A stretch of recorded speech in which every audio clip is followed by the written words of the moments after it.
All right, are we ready to get on? Yeah, I think definitely.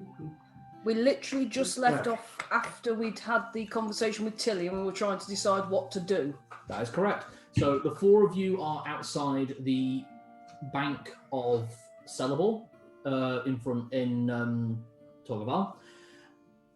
You just had the meeting with Tilly, who has headed off in the direction of the Rich District. Table's yours. All right. Are we at least lowering voice here? Are we all at least agreed that we cannot let Tilly have power in this city? 100%. Okay, that's one thing. I actually have no idea what we're going to do with the information we have. Well, from whatever impressions I had with that kid, he seems like he can handle himself.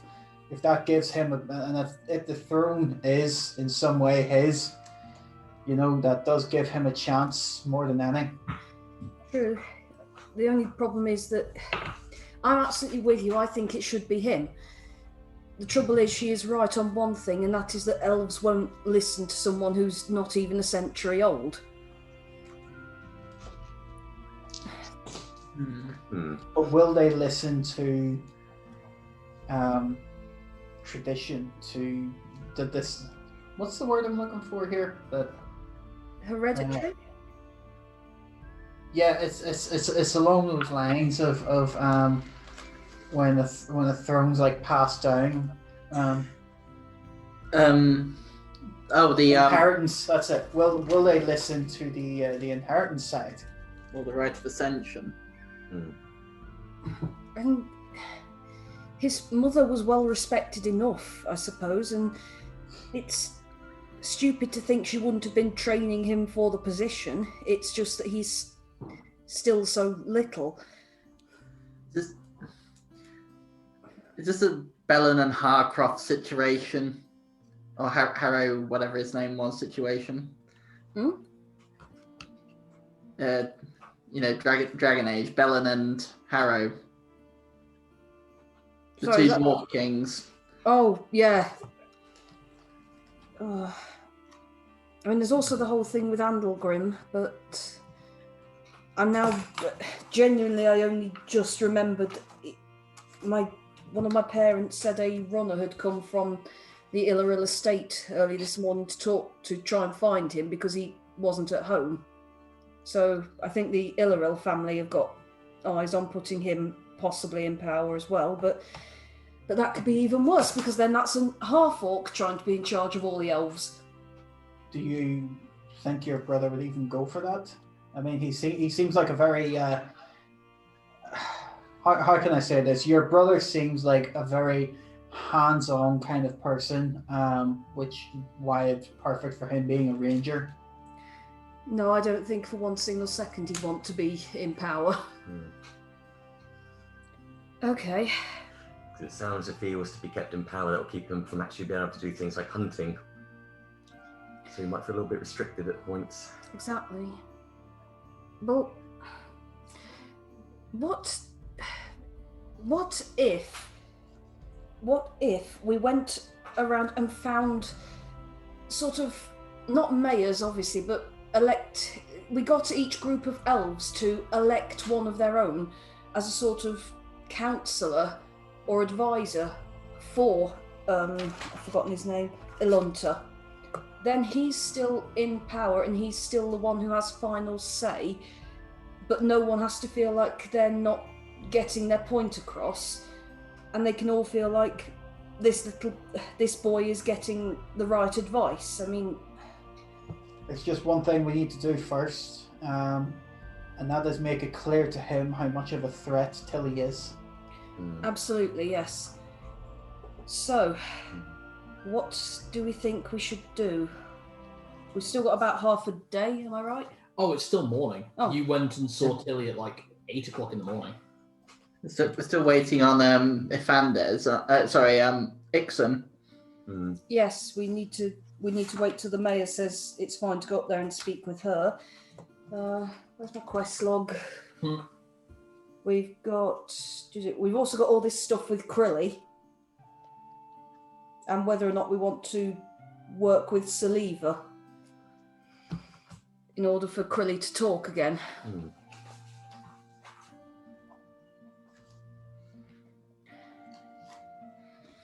All right. It's tricky.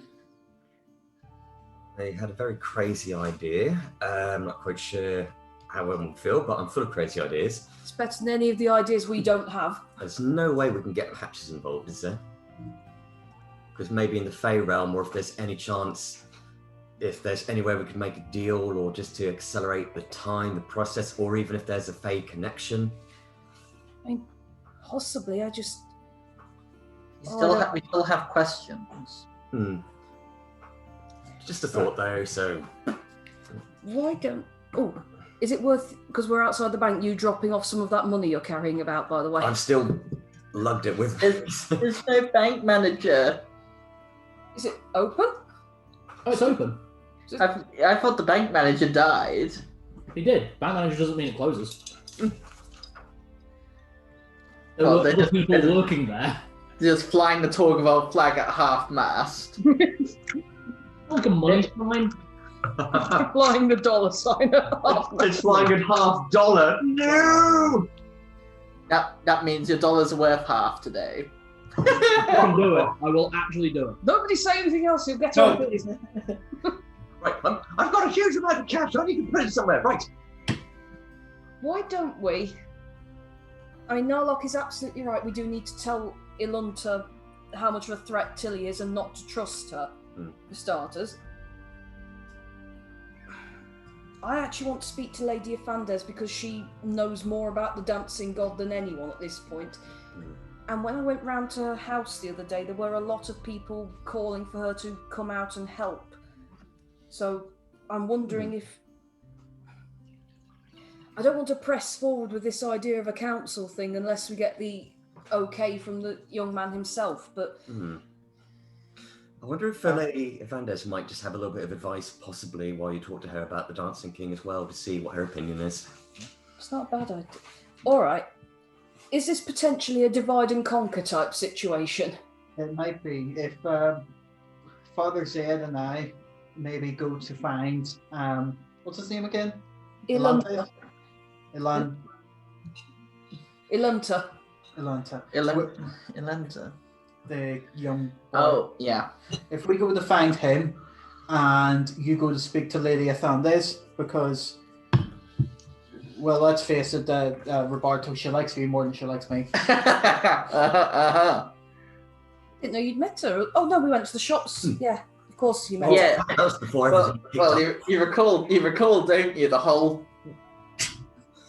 off. I'm sure I can muster up the strength, but I mean, it's not going to stop. Yes, it's bad.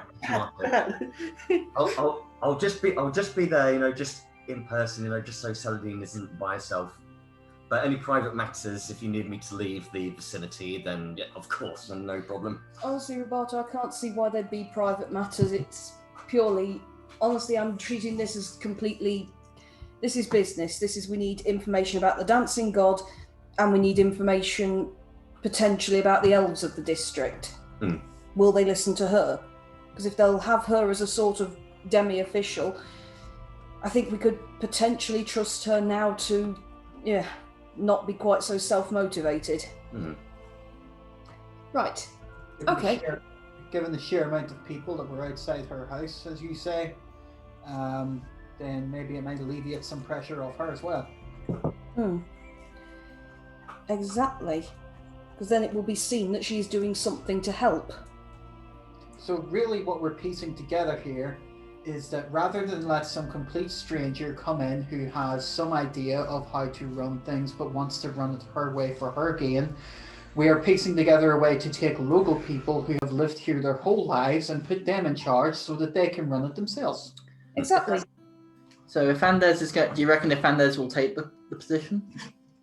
I don't know. I mean, She doesn't. Don't ask her She yet. seems reluctant. She seems reluctant. I don't think she likes being tied down. No offense. no, Don't look at me. don't think so. But I might be able to twist the guilt on her a little bit. At least we could get her to volunteer for this position until Ilunta is a century old, then he can quite happily take the job. It's purely a question of the other elves won't think he's old enough. But is age really something with them? Well, I mean, none of the elves around here listen to me, and I'm not a century old yet either. So. But you're half elf, aren't you? Yes, there's a half-elf community here, so they're they do come under the same banner, don't they? No. No. Oh, all right, never mind then. I was going to say, Jem, would I have any prior knowledge to the elves, how they perceive age, or is it going to pay a sense of pride, or? Give me a intelligence check. Elves won't really come where you were. You were more surrounded by dwarves. So. Straightforward roll. I don't really know much about how elves feel with age. What do you roll? 2. Nah. You're going off halflings by your own omission, and you know that most halflings tend to be considered of age around 20, much the same as a human. That's still considered young, but you don't really know much about elves. I mean, if I can put it into equivalencies for you, I've only just hit 30s, and they consider me to be more like a 19-year-old. Because I thought elves didn't matter their age because they lived so long that age was irrelevant. They're just as wise. It's a weird one. I don't quite understand it myself. I mean, I didn't really go to High Elf Town. So can I guess my knowledge, Cal, from my experience in travels? Because my tribes would have encountered. There aren't many elf tribes in Brayla. You'd have had some connection with more surface drow and a few wood elves towards the south. So I'll let you roll an intelligence check. What happened to my... Oh, there it is. Your dice, the dice you bought me, never leave the tray. Lucky dice. No. What do Did you you roll? just roll exactly the same as Dudley? I rolled 2, but it's a 3. Slightly better than me. You know that the only elves you interacted with were of adult age, but with elves, once they reach adulthood, they could be any age.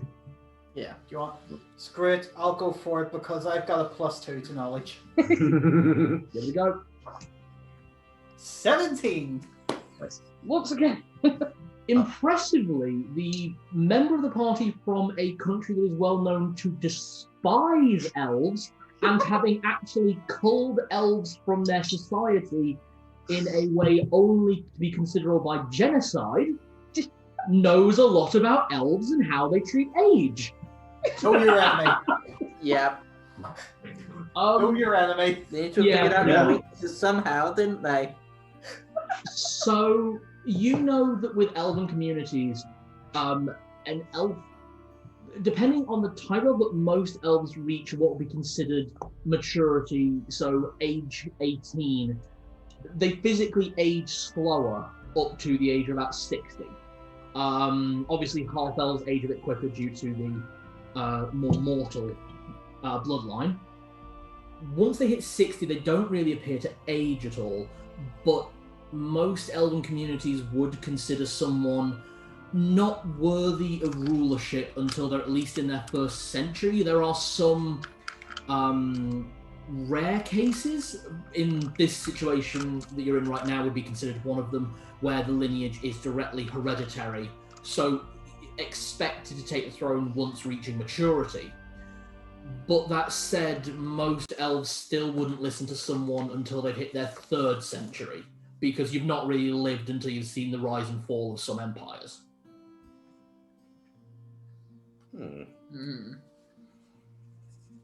Okay. This is why I was suggesting maybe if we get him advisors, even if he's the one still making the decisions, everyone will at least feel like, oh, well, he's getting good advice, so... And he'll Not also a bad idea then. He'll be informed about what's happening in each district at the same time. He'll take on board a wealth of knowledge from every single person that's involved. And a good communications network at the same time. Well, hopefully, if everyone agrees to work together and trust each other. Exactly. And I've just thought of one other thing, and this could be a way of keeping Tilly from seeking power. Well, wouldn't she really love to be the drow representative in the city? She's the only drow here. That's because the rest of them stay underground. I mean, I've never seen another drow. You haven't? Mm-mm. As far as I know, she's the only drow in the city, unless there's a whole big gang of them underground. I've met a few smaller tribes, but I've heard that most of them live in the Underdark. No, I've only met one other drow. Yeah, let's not talk about that. Oh yeah, that nice lady on the beach. Oh, yeah. Yeah. That was a drow, actually. Yes, it was. Hey. See? I can remember. Yeah. You can remember things good. All right. Who was it who got chased around the beach? Roboto. Yeah. It's not my fault that I somehow also accentuated my pecs. Third breakfast. Yeah. Wait, they saw? Oh no. I couldn't hold it. It's not called two beds, it's called three breakfasts. I love it. Right, Anyway. so are we agreed then? You two are going to go and talk to the young man Ilunta. He'll most likely be at the Illeril estate. Mm-hmm. So that's in Richtown. And you're both half orcs, so try and look as non-half orky as possible. Mm. And me and Roberto will go and talk with Lady Afandes, and then lunchtime meet up at Clive's and work out what we're doing. Can I just also ask if I can just deposit some money in the bank, because I've been dragging this sack around for a long time now. Oh yeah, absolutely. Thank you. Okay. I am going to instruct my stuff and you know it. God.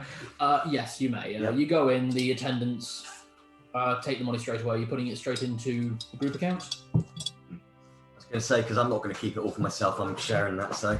So just chuck it in the group account, and then it'll get picked up. Thank you so much. My sack was full to bursting. You just have to.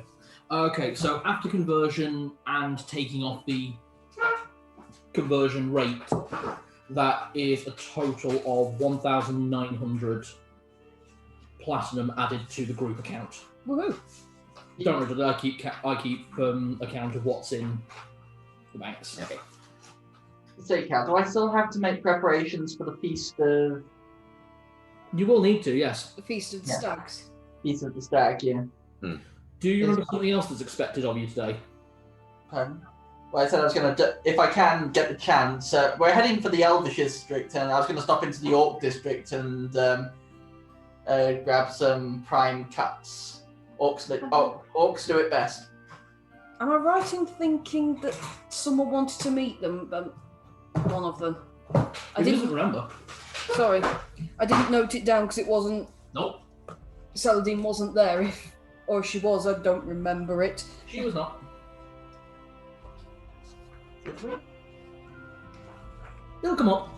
I think there is something for us to do. Okay, so I'm going to check. Did it? Hold So on. we need to check out the boy. Cookie was killed. It was the new I was going to meet the new priestess at one point. you attended the ceremony of the choosing, which was at dawn, and you did meet the new town butcher, who was that bugbear from Dale. Yes, Who my came good, down. my good friend. Yes, I was going to give you the name over the week. Very sorry about that, but I'll give you the name now. Grunduddy. His name is Hrovor. Hro. Hrovor. Hro. Hrovor. Hrovor. Yeah. I just Hrovor. I forgot one of my first notes I've written down about Narlock from our first session we did, Cal, and it's only written down because it was like misspeaking, but it was funny, so we kept it canon. Narlock's mother was a man and his father was a woman. Oh yeah. Sure, why not? Yep. That's how much of a liar you were at the start. Love it. Yeah, I'm not the one to show any opposition to how they wish to identify themselves. I'm going through my notes from previous session in vague hopes that I know anything about anything the orcs are supposed to do, and I do not have anything here. Do you remember something else that you two are meant to do? We spoke to Tilly, we've done... We were supposed to meet up with Tilly, but... Yeah. Was I going to meet with Clive? No. Oh, I'm going to quickly inform the party of one thing that Lady Afandes has already told me. We actually can't trust Tilly. We cannot trust Tilly because Lady Illeril and Lady Afandes were found together after the wolf attacks. Oh, yeah. And Lady Afandes told me she wasn't with Lady Illeril, and Tilly's the one who's claiming that she found them together. Hmm. So Sorry, I'm just getting a major deja vu. Because weren't those exact lines said in your archipelago as well? don't trust Tilly. Oh yeah. That's why I wasn't sure if it was that where I said don't trust Tilly or if it was this one. Don't It trust is the same Tilladrill. It is the same Tilladrill Esperon, I will say that. Yeah, and I kind of guess that much because Richter's name was also mentioned, although he was a Dragonborn of Dragonborn Paladin of Tiamat. Different Richter, that's entirely on my fault. Can't Yeah. mend every paladin, Richter. I meant to call him something else, and then Richter just fell out of my mouth during the first few sessions. Ah, fair enough. Is this where So- we find out at some point that Patches goes by the name of Wormwood when he feels like it? No, because I've seen Patches and Wormwood both in that campaign, that drinking contest. Dear God. No, Wormwood wasn't at the drinking contest. No, he wasn't. He was after it. Yeah, no, it was Patches and Bosco at the drinking contest. I'm sorry, I've gone through my notes. Yeah. All I remember is we were supposed to meet Tilly. Yeah, I've gone through my notes. Well, we're all in for a wild ride then. But I don't think you told us to meet anyone else. I'm trying Not to me and think. Roberto. Are we meant to meet Lexington? Nope. We've done the dinner. You've done the dinner with We've done the Lexington. dinner, we've Something? Can I We've done roll the- intelligence so you'll tell us? We've done the robbery. I will allow an intelligence roll, one from Celadine and one from Zed. There is a DC in my head, you have to beat it. Well, how does a 22 sound, you I massive got a- bastard? I got a 12. Okay, Zed, I am not giving you any hints. Trouble in Tiny Town. Oh shit, yeah, there's no leaders in Tiny Town at the There minute. are no leaders in Tiny Town, they are at each other's throats. Well, we weren't actually told we have to meet anyone, though, so that's not me forgetting something. No, it's not you forgetting to meet someone, it's just something to Are deal we- with. But we were going to take the daughter taken into custody from the dwarf. The girlfriend. girlfriend. Yeah. You're going to look into that. Um, Just play it out. If you remember, you remember. If not, I have got a plan. Right. yeah, let's go. We'll go with it at this point. Go with the flow, that's the fun part. And then if we forgot something, shit, we forgot something. Yeah, exactly. We'll sort out the bits that we can sort out at the moment. Town thing, is it? Okay, Go so away, get first, better, come back, town's destroyed. first things first, let's deal with Lady Afandes first, because Zed and Narlock were headed for Orc District to sort out some meat. And then I was going to do that if I had time after we'd spoken to the little boy. Alright, so you'll deal with that first. Okay, that makes more sense. So you two deal with Afandes now, because she's like next door to the bank. yeah. And then I'll get to you two at the Illeril estate. No problem. Okay. Okay. So it is still quite early. Most of the shops don't really open up in Torgaval until about 10 o'clock in the morning. Mhm. Because, hey, everyone knows everyone. If you need something, you just tell them. Exactly. Making your way over, you can see Varnell outside, sweeping. Both of you give me a perception check. 3. Oh, mine's prestige as well. 14. That one. You don't notice. You're too enamoured by how pretty he is. in his mourning state for his dead boyfriend. You meanwhile notice that it looks like either Varnell or someone else has made the front of the shop. Originally there was like a lip, so you had to walk over the lip to get in. That has been removed and now replaced with a small ramp, making it more wheelchair accessible. Ah. Huh. Looks like it's a little bit different now. Hi, Varnell. Ah, hey Sally. Oh, is it okay if we go in? She said you're welcome whenever. Thank you. Thank you. No worries. If you're looking to shop, we don't open for another hour. No, not shop. Need to talk to her about stuff. Only business. Promise I'm not going to hit. I assumed you wouldn't. Right, come on, Barto. Okay. Don't worry. I don't know why you're this wound up. Honestly, I'm not angry at you or anything. I know. I'm just. She's in the back room, by the way. We're turning it into a bedroom. Oh, okay.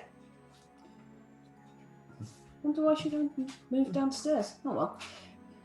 Okay. Yeah, we're going. Walking through into the back room that you met Evander's in last time, you have not actually seen this yet, nor have you actually seen what Evander's looks like now.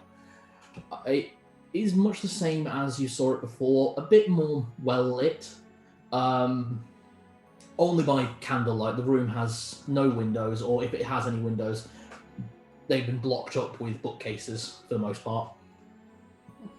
At the writing desk, you see Ifandes in her wheelchair made of wicker material, and on the writing desk, she's clearly writing over a few things. You can see just next to her the glass mask. You have actually not seen the glass mask before, so give me a perception check. Non-nat 20. Fantastic.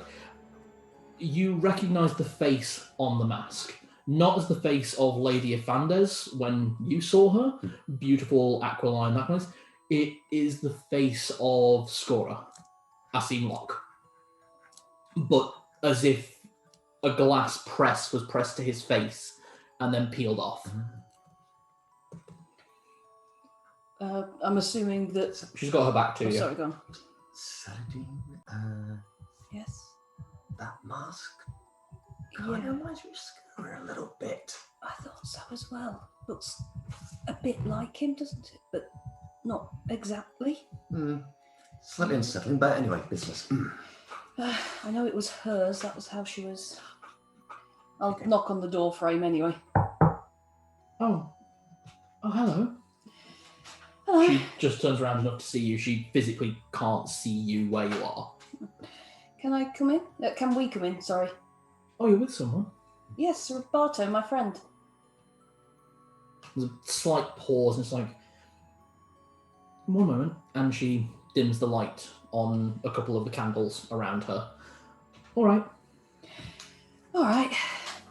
Just walk in. Is there other? No, actually, won't be chairs around. So. There are a couple of stools. Just pulling one over and yeah. How close do you get? I come in, but I'm blushing still quite violently because I'm still not quite over. So I'm just standing there, but near the exit of the door, and I'm just okay. So got my you hands. don't get a proper look at her. The last time you saw Lady Afandes, she had very long, almost platinum blonde, golden hair, as a full kind of aquiline features, very coming down to a very pointed chin. Just the absolute epitome of elven beauty. From the angle you're looking at now, and the fact that you do actually have dark vision, so even with the dimming of the lights, all that's really happened is things have gone from well lit to a bit more muddied black and white. You can still make out her features, and you can see very similar features to Celadine. Very short, almost pixie cut, brown, almost black hair, and you can just make out slight tattoos that frame her jawline and down the middle of her forehead down to her nose. But from the angle you're at, you can't make out anything else. Well, sorry, were you going to speak there? Sorry. I was Just going to say good day, Lady Fandes. It's been a while. She kind of looks over at you, sort of confuses. Oh, yes. Hello again. And then turns directly back to Celadine. Well, we're not here for pleasantries or anything. We need to know everything you know about the dancing god. And then we need to talk about the power vacuum in the elf district. I asked Varnell not to let any of the elves in, but I suppose you don't count for that, of course. Neither of us are coming here to demand anything of you. Only make a couple of suggestions, I suppose. Which would you rather talk about first? Let's deal with the one that probably won't result in me wanting you both to leave quickly. So, shall we talk about the Dancing King? Yes. We know about his son, Asimlock. Yes. And we know he is a fae who cannot move through the realms, and he specifically cannot come here, owing to something that the mayor has done. Well, it wasn't the mayor that did it. Sorry, it was, not the blue. It was the paint. gods. The gods, yes, the gods. So there's been a lot of information in the last 2 days. It's a lot to take in, I understand.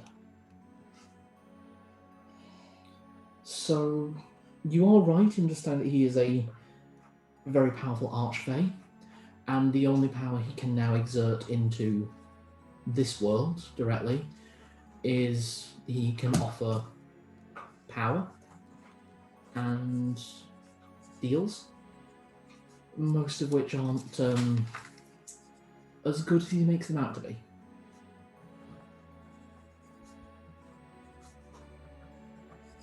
But unfortunately, aside from my own deal with him, I didn't really have much interaction aside from him giving me that. And she points at the glass mask.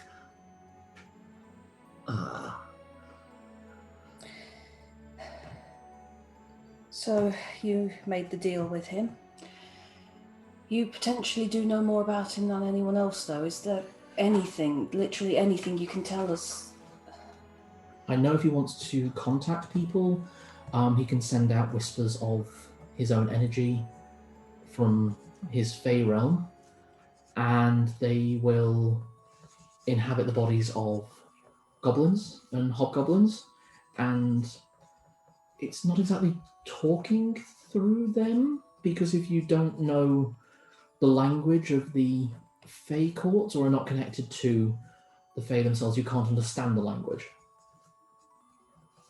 So it's another language, Fey, I guess. I believe he called it Ancient Sylvan. All right, Ancient Sylvan.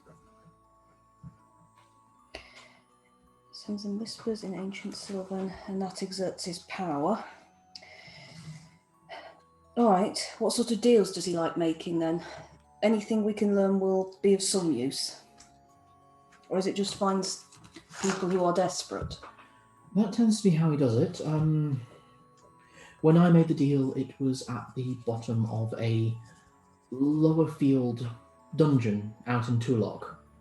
I was with your father and your father. Elegant sufficiency of fathers. Mm-hmm. You're certainly collecting them. I thought not much interesting happened around Tulok. Well, it's a lot more under Tulok. And there was an ancient temple to him, much like the one here. That's an ancient temple specifically to him?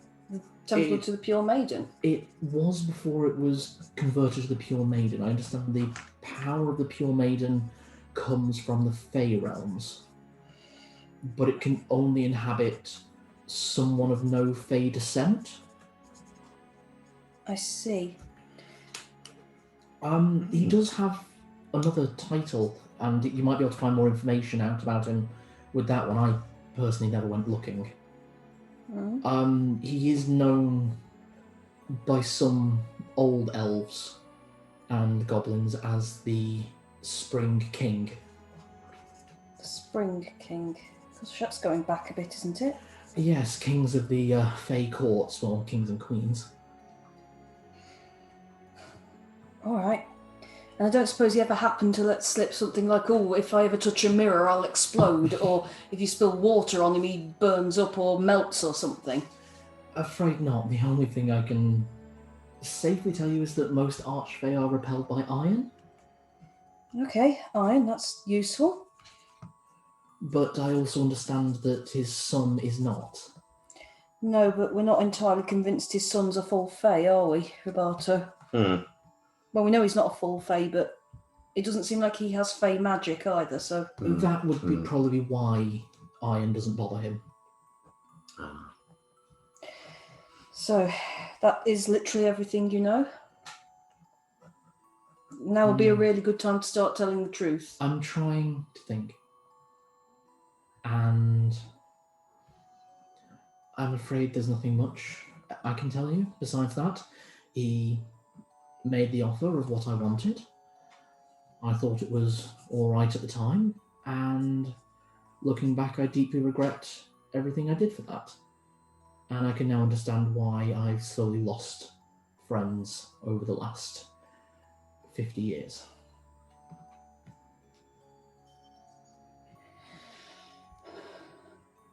All right. But that's all I know about him. I don't know what his connection is besides in this world.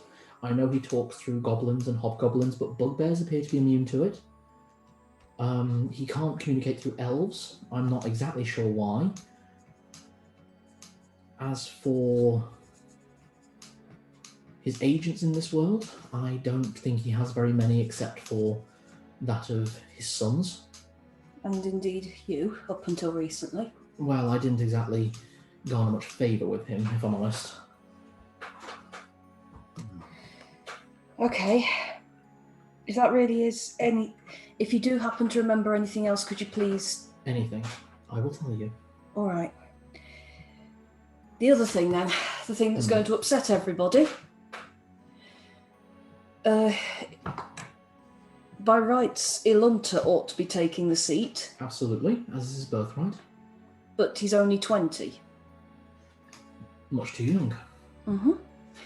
Exactly. We've also... You're right about not trusting Tilladrill. She's making noises about wanting to take that seat for herself. Ah.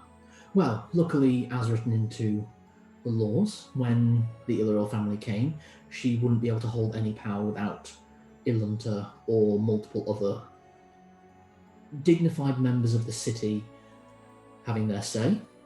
I suppose the heroes of the day would count for that, which is why she may have approached you. Unfortunately, she may already be in with Lord Blackheart. Luckily, Lord Blackheart doesn't have any say over the elf courts. He could, if he chose to, expel every elf from the city, if he chose to. After all, the land is still Blackheart territory. But I doubt he would. He's not as interested in the political everyday as his predecessors. All right, then.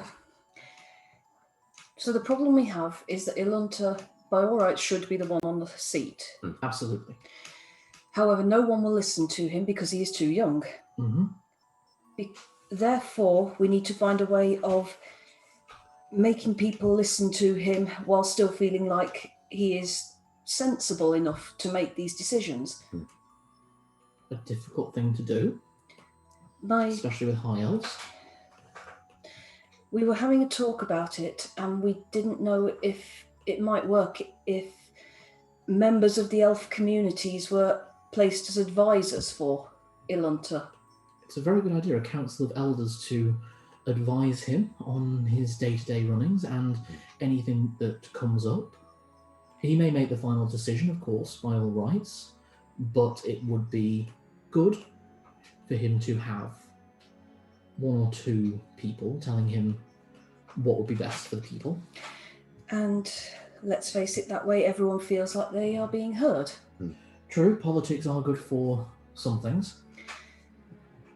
So,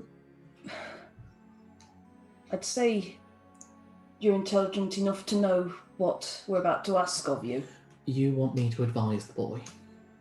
I think it could be something that you could do to help, yes.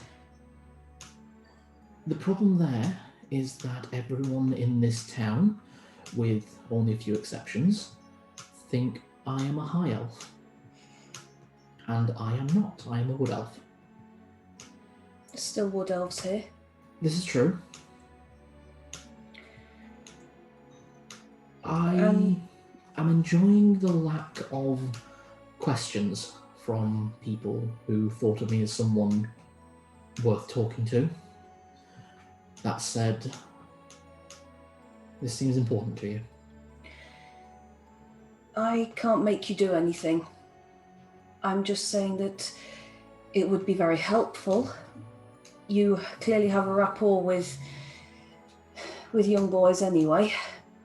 And I don't mean that in the snide way. I mean, you've raised a very nice son. He is good. And the people outside clearly do respect your opinion. Yes, there's going to be backlash. You've been lying to people, and lying doesn't make people want to like you. I would point out, though, today my father was happy to see you, as was Clive. And I think they were happy to see you because it was the first time they'd seen you in a very long time. I mean, without that thing, pointing at the mask. Give me a persuasion check. Shit. With advantage. Oh, with advantage, yeah. I don't have a skill in persuasion. This is a skill that Dudley would be better doing. Yeah, but you're the one talking. Oh, yay! 15! 15 on the dice. 15 on the dice, and I don't get a charisma bonus. I was going to say, I would talk, but it's also a family matter as well, and I don't really want to butt in. Not like last time. Yeah. Did you butt in? Define butt in. Oh, you did her in the butt.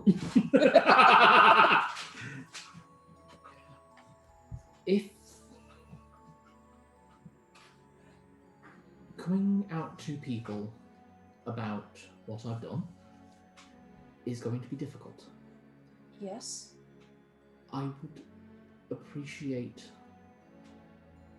a bit of taking my own time on dealing with that problem, if that's quite alright with you. But if you can arrange that I could communicate with the young Lord Alunta via Varnell or runners or similar, then I will be inclined to do what I can. All right. Okay. That's actually more than I was expecting. You roll higher than expected. All right. We'll talk with... Well, our compatriots are talking with young Ilunta at the moment, so... But I want it made clear, just for you and your friend, that I'm not doing this for this city, and I'm not doing this for the other elves, because until I put that mask on, none of them accepted me. I was the first wood elf in this city. It was only high elves when I first arrived. So, I want to make clear that I'm doing this for you.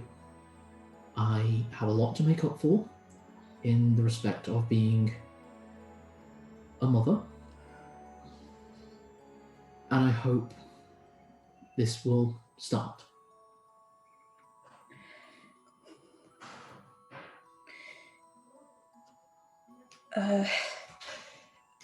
That's very nice of you, and it's good that you want to make amends, I suppose.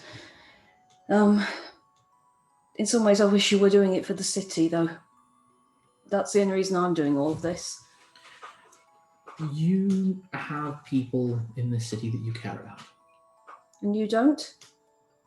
There are very few people I care about, and only those I care about are people who cared about me. So I will do this for you, and your father, and for Gloria, and for Clive. And Varnell? And of course Varnell. All right. Okay, that's probably more than we were expecting. We'll see what we can do about that. But one thing, would it be as a high elf or a wood elf?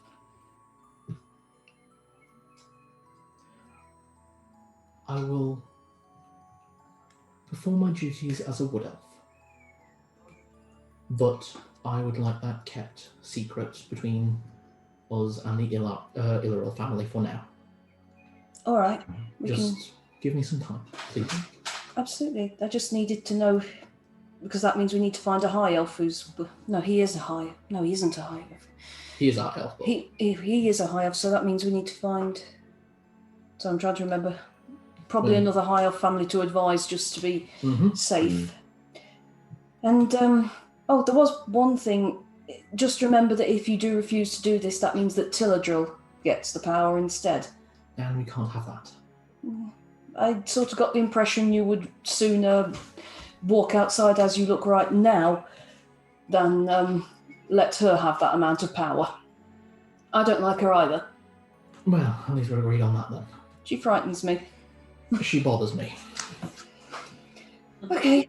Was there anything else, Ravato? Am I forgetting I something? believe that's everything. We've covered information about the Goblin King, and thank you again, Lady Fandes, for agreeing to help us and for your insight. It's most appreciated. And I'm just sort of like still blushing, kind of like not making eye contact. Your friend seems upset about something. Oh, no, not upset at all. Just a lot's been happening for everyone. There's just been a lot to deal with. Oh God, I feel really awkward now. I fear that she's forgotten who Roboto is. My prize. Suddenly give us 5 minutes. Yeah. Actually, I might just go and have a quick word with Varnell about something. Meet me outside in a few minutes, Roboto. I'll. No, you have 5 minutes and talk to her. See you, Lady Fandes. Scamper. And she returns to her writing, not knowing that you're there. I don't want to be involved, so you. Celadina's noped out the building. Well, I can't say so. You fucked this guy. And you remember Roboto? He gave you a jolly good scene too. Do you say anything? You don't have to. I'm just thinking I should go. Give me a stealth check and then a perception check. Well, I've got a +1 to move silent, so. With advantage because you are a halfling. Okay.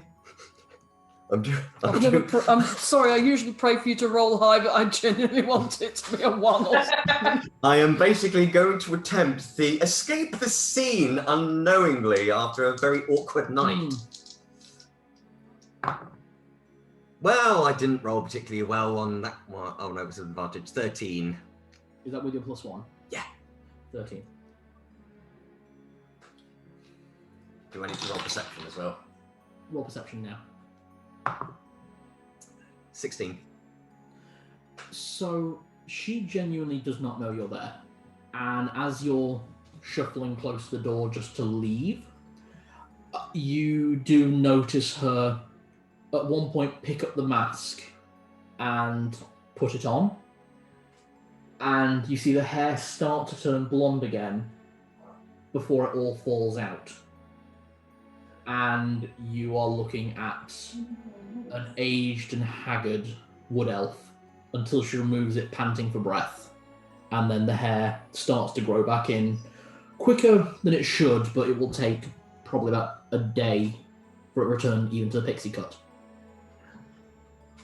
I just leave. I was like, I've seen enough. But then I'm just thinking to myself, oh boy, what did I get myself into this time? Roboto, really? I'm just literally like, boy, get yourself into these things. Okay. Look like something out of Witches. Oh no!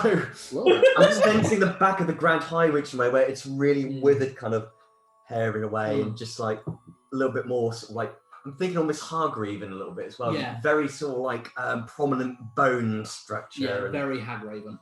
like, But the second she takes it off, she returns to her young form, again looking just like an older version of Celadine, with the hair slowly growing back in. I'm also thinking, Why can't Narlock be here to see this as well? It's not fair. And speaking of, we move to the half-orcs. So you two were making your way through the town in the direction of the Rich District. Now, you guys know where the Rich District is now quite easily. Obviously, I think me and Celadine actually went there once because I got to deal with the very large landlady in the rich pub. Yes, that is the tavern next to the Temple of Fenris Sulfur, which is connected to Lady Ixon. Yes, we did. Yes. Yep, I you remember met that. Ellie. We met Ellie, yes, the bartender. That's right. I thought the Black Spire was next door to. No, the Black Spire's in the middle of town. Ah. Oh, I got my bearings mixed up then to where the temple was. That's all right. Do you guys want the map of Torgaval? Oh, yes, please, actually. Might be good to have a recap on that one. Yeah, because we got the map a deal. Yeah, I will just see if I've got it on my phone. I did remember something though, Cal, is that we all agreed that we had to go and see Blackheart at some point. Why do you have to go see Blackheart? I think we had to go and see him. I think it was one of your notes. We had to see. I'm not sure if it's regarding something. But I've got memories recording that we were going to see him about something. I'm getting vague memories of. I am thinking of what. I'm not sure if it was Blackheart, but I do think there was another noble family wanted to speak to us about something. Oh, I've got people who want to see me. I've got people who want to see me. There we go. People want to see you. I know, I feel like Harry when he gets his first letter. No one wants to see me usually. I'm going to preach at them about some wolves. But no things. Oh god. I'm sure I sent a map. Did you send that picture? No, What? is. Because they look like that. Oh, that's adorable. Why has everyone got cats but me? My sister's cats have been basking in the sunlight in their front room. So we Oh. cuddle up next to each other, look. I've got it held up to the camera. Yeah, I see. Look at the camera. Oh, Djibouti balls. Oh. Right, I will send this it via the worksheet. computer to the group chat. Because I've got the picture on the computer, not on my I'll just phone. look to the room. Probably put a jumper on actually. I'm a bit chilly. So Yeah. Okay, we've questioned Lady This is Fenris. the way. Yes, is the way. There we go. I will show you the way. Right. I'm very happy because I've just been able to erase a quest from the quest log. Talk to Lady Afanders. Question, Lady Afanders. So now we know as much as possible about the Dancing King. That she knows. That she knows, yes, but, you know, it's all info. It's all info. So the question I sent you over the phone, Cal, was partially true, wasn't it? I've got to meet with some people who wanted to see me. Someone wants to come see you at the temple. Oh, I remember. It's a woman. Yeah. I'd met her previously. No, you've never met this character before. No, but I know of her. I think You he's. know of Pardon? You know of her, yes. Yeah. And somehow she was connected to the Blackhearts. So, Karina Blackheart, the daughter of Lord Cain Blackheart the 16th, That was it. wants to see you about arranging a marriage ceremony. Oh, that was it. Yeah. Yes. And she was going to meet you at the temple at noon. At noon. Yes. I thought I asked her to meet me at I asked her to meet me at the vigil, but what time is it now? It's about 9 o'clock by the time you get to the Illeril estate. Okay, yeah. So I'd say we need to get this as we're heading through and said we need to get this sorted quick. I've got an appointment at the temple at noon. Gotcha. Yay! I remembered. Hey, Suddenly note-taking makes so much more sense. that could have gone if I had missed that appointment. That could have gone badly because Bridezilla people. She would have actively hunted you down to find out why you weren't where she asked you to be. Yeah. Bridezilla, who's important in the town as well. Well, she's the daughter of the groom, not the bride. Oh. Dad, I can get Daddy. We didn't So, know it was who already the fuck is a Piggy coming after you? Miss Piggy. Would I have had Piggy coming after me? No, you'd have had a 16-year-old ranger with a beast companion coming after you.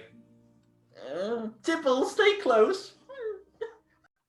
And when I wrote up the Blackheart family, I went for the most edgelord ranger I could. Very different to my actual Kane Blackheart the First. Because I'm just saying, Lady Offanders did not try at all with magic because there's literally a change your appearance spell as a level 1 spell and it's not even got a material cost. She didn't try at all. But it's not permanent, is it? No, it's not permanent, but I'm pretty sure it lasts a fair old while. But not forever. Nah, but not to mention people can see through the low-level illusions pretty easily. But you are right. It's clearly obvious that she did not try hard at magic. And honestly, I think I deserve credit for Celadine not being annoyed that she thought she was so hideous she needed to change her appearance when she looks like me. Yeah, she looked just like a little bit of an older version of you. And Roberto has seen several appearances of her.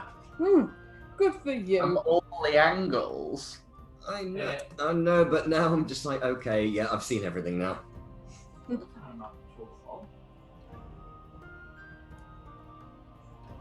I didn't see anything. I didn't see anything. What? I saw it. Sorry, I'm going to have to go to the physical maps. The physical map. Physical map. Physical map. Temperature has just suddenly dropped, hasn't it? Has, hasn't it? Ooh dear, is there a nip in the air? A little bit. It was really so. It's been lovely and warm all day. Yeah. Ow, ow, ow, ow. Jenny had to have a blood test today. So one of my arms really hurts. Oh, is it the standard one you get like every 6 months? Yeah, Okay. just to check that my thyroid isn't going to kill me, you know. Yeah, I get the same thing with my epilepsy. It's like, just go and get a blood test. Right. The epilim is not poisoning your liver. That's good. You're all good. Right, thanks. See you again. Thanks. But why exactly this time I've got a whacking great bruise? Normally I don't get bruised there at all. It varies sometimes. Sometimes you just get the wrong blood vessel. Bad enough that she kept saying, "Oh, your veins aren't coming up very well." I thought she was going to have to go to the other hand. So there is the map of Torgaval. Yay. Okay. So the Necrobane Blackspire is in the middle. It's the one that's noted as NB. Mm-hmm. And the tavern that you guys went to, which was... There we go.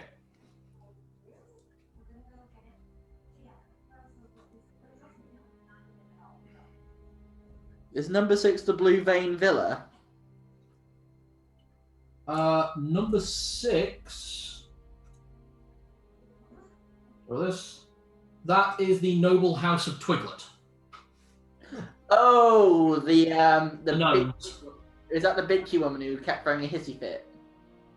Yes, Gloria. that's Gloria. Where's Lexington's?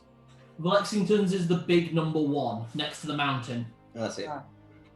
So that means just around the corner. The is that the S? Is the Blue Vein House? Or number 5 is that? 5 is Falandor, which is the half-elves. 4 is Blackheart. 3 is Bluebane. Ah. So that's where we no, we didn't rob. No. And here we go. And yep, 2 is the Endorian estate, which is Lady Illarel. That's where they're heading. Endorian Estate. Sorry, not Illaril Estate. Dorian. Yeah, because I'm uncreative with my elves. My ears pricked up. I'm like, wait a minute. So that means the temple is the big F. That is the one. Should be obvious. F Fenrisulfur. Yeah. Ah! Where There you go. is, I wonder, have you marked out mine and Seldine's houses? So Leyspark Lexicanum is the 9, Okay. Whatever. and you will see right at the bottom there is N/R, Narlock's residence. Hey. Or it could also stand for Nala Oh, I see it. Corpato. Yes, I'm right on the wall. Yeah, it's right on the wall. You're on the wall. Wow, you are far away. At least it's not too far. What's number 5 again? Is that number 5 is in the shop? Is that the 5 next to the 9, or the 5 in the rich district? 5 next to the 9 and my temple. There isn't a 9 next to your temple. No, it's like F59. Oh, sorry, that F is Fizzy Swiggle. Oh, This is Fizzy Swiggles. Sorry, the Temple of Fenrisulfur is the A in the rich district. it's the Go to NB and then just go right. Oh, the A. Okay. Yeah. Okay, right, got it. Sorry, I thought the big F was. No, No. that was the house of Mrs. Fizzy Swiggle, the town herbalist who died. No, so I'm just across the river from the Necrovein. Okay. Yeah. Okay. So, you two get into the rich district, and you can see a fair bit of milling about. There's a bit going on. Not overly much. Most of the things happening in town appear to be happening towards the shops or in the more of the areas where things are actually happening. There's not really a lot of problems in the rich district for the most part. Mm-hmm. And you can see over in the far corner, just to the right of the Blexington house, a large tower, probably about 50 to 60 feet high, connected to a slightly smaller mini mansion, so a manse. Mm. So it's like the tower stands tall, but it's got like an annex on it. Exactly, yeah. But the annex itself is probably about 3 floors high. Yeah. Okay. So I'm guessing that's the place. I think that's the one. As we've been passing people in the rich district, after what Celadine said, Narlock every now and again has been passing them going,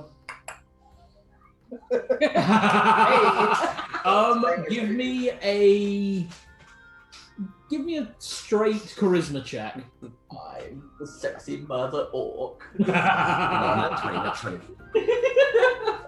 5. 5. No. You get a few questioning looks from some of the guards who think you might be drunk. But Zed kind of grabs you and just like, stop it. Devils, if he keeps it up, bite him. Just one more, boom!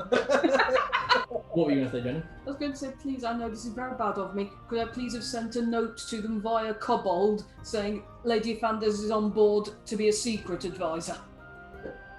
To be an advisor, but in private.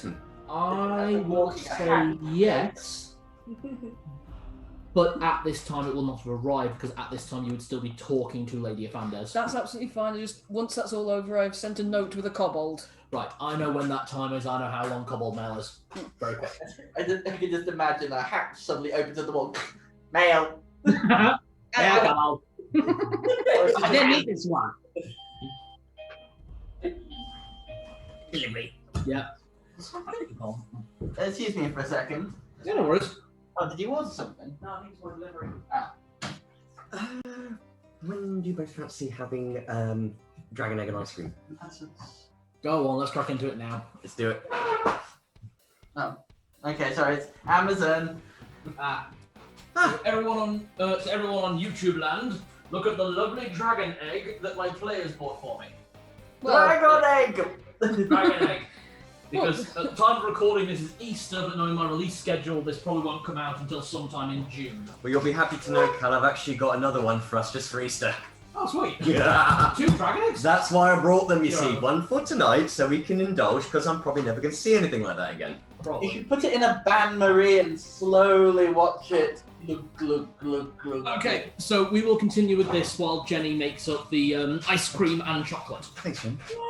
Very all for my diet. You are so... I would like to point out this is my only indulgence so far this week because I've been actually mainlining water while I'm at work. He has. He's been drinking I the have required managed amount of water.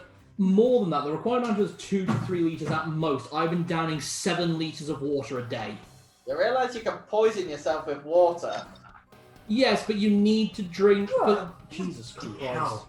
Look at the work on that. It's actually all That's painted really cool. up. It's too pretty to eat, I'm afraid. In a 12.5-hour shift, I would have to down Wow. about 13 litres, Nick. I think I'm okay. Yeah. How am I getting into this? Hannah.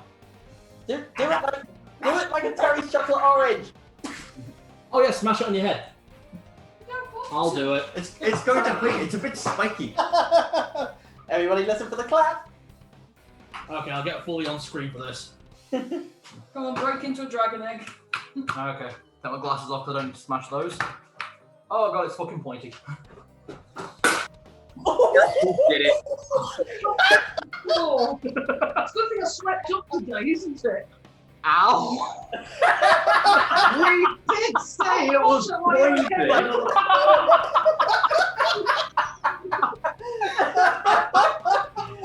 Oh man, come here.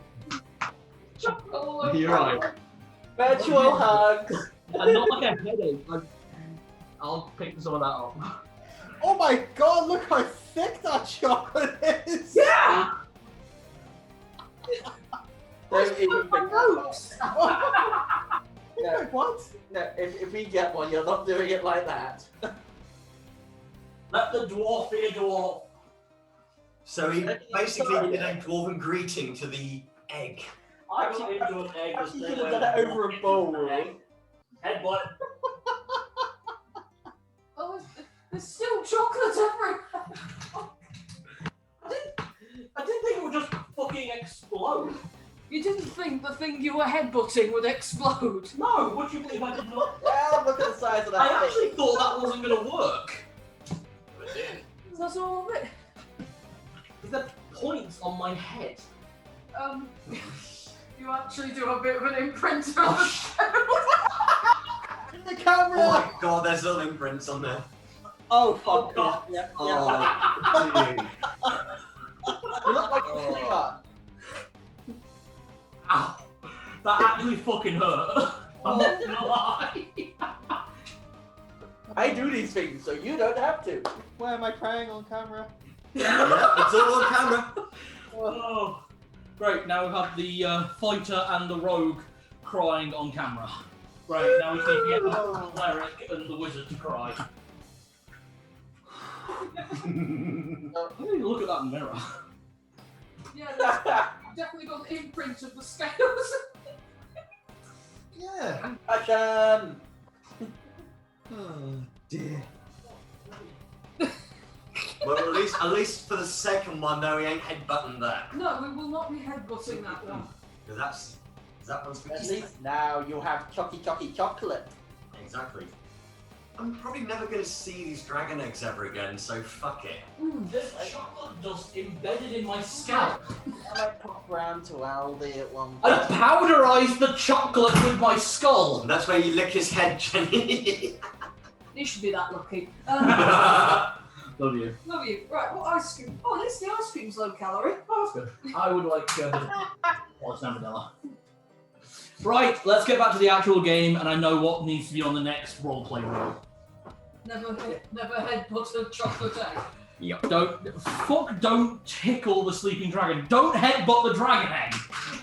I can't believe that needs to be a warning sign. Yep. Maybe I should get like one of those things that's like Baron's party plays, and it's like get like don't headbutt the dragon egg in Latin. Don't headbutt the dragon egg. Oh, Don't try to sit home, kids. Oh, too late. Let's play my favourite board game. Don't whiz on the electric fence. oh. Don't headbutt the dragon egg. Yeah, don't headbutt the dragon egg. Dragon egg won. Yeah, well, no, I fucking won. I'm not sure. It left an impression. It very well may have left an indent, but fuck it, I fucking killed it. I fucking fucked that fuck. You And killed a baby dragon. Yes. And now you're going to eat that fuck. Oh, right, let's get back to the game. Okay, yeah. So. Okay, so you arrive at the Endorian estate, which is the estate of the late Lady Illaril Endorian.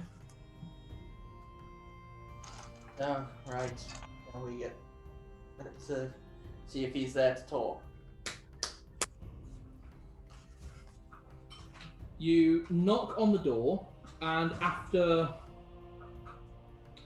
about 5 minutes of waiting, you can hear noises in the background, but after about 5 minutes, the door finally opens to this very austere-looking high elf man. Like, obviously, elves are nowhere near as tall as orcs, but this guy is so broad for an elf. He almost gives that impression of being taller. Thank you, love. What flavour would you like, Dad? Have a bit of both, please, Jenny. Absolutely. How can I help you, gentlemen, today? Where is he? Good morning, sir. We are here to see Alanta. The young lord is quite tired this morning, as I'm sure you understand. Do you have an appointment? No, but we do have an urgency. What urgency would that be? Well, we understand there is someone who currently would like to take his rights to the throne. We would like to very much see him on the throne and would very much like to assist in whatever way we can. It is his birthright. Give me a persuasion check. Oh, I've got +3 for that. Oh Lord. There's chocolate on the bottom. Thanks, Jenny. 11.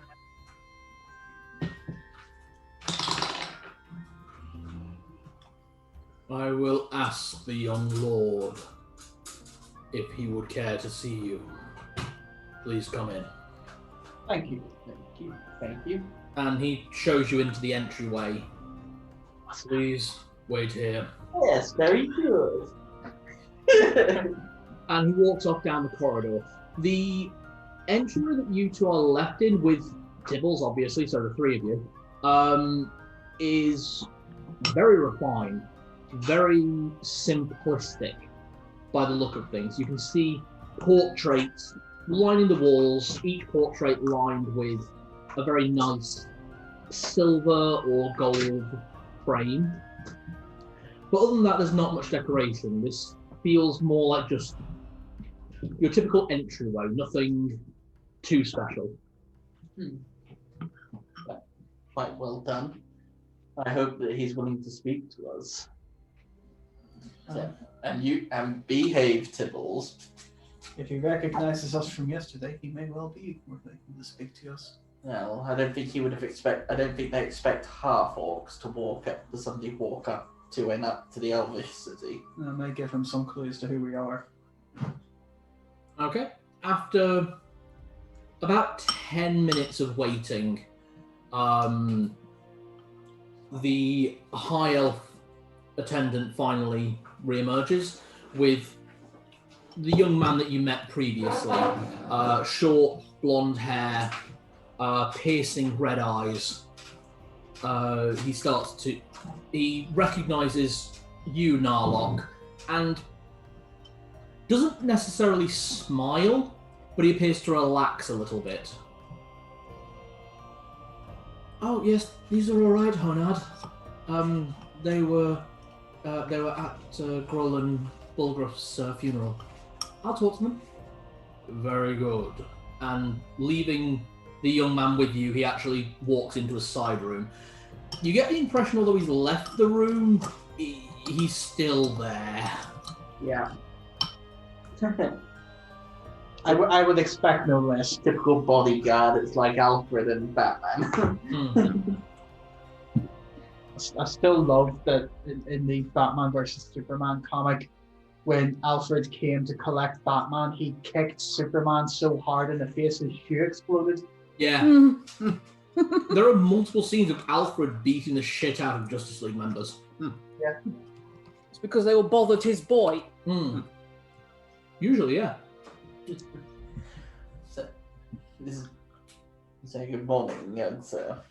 We've come on a matter regarding your ascension to the leadership of the elves. Without offense, I don't think either of you will be alive to see that. I mean, it's 40 years from now. Yes, you may be right. Especially with current events, we don't know really what the future holds for us. But we do know that the fact is we live here too.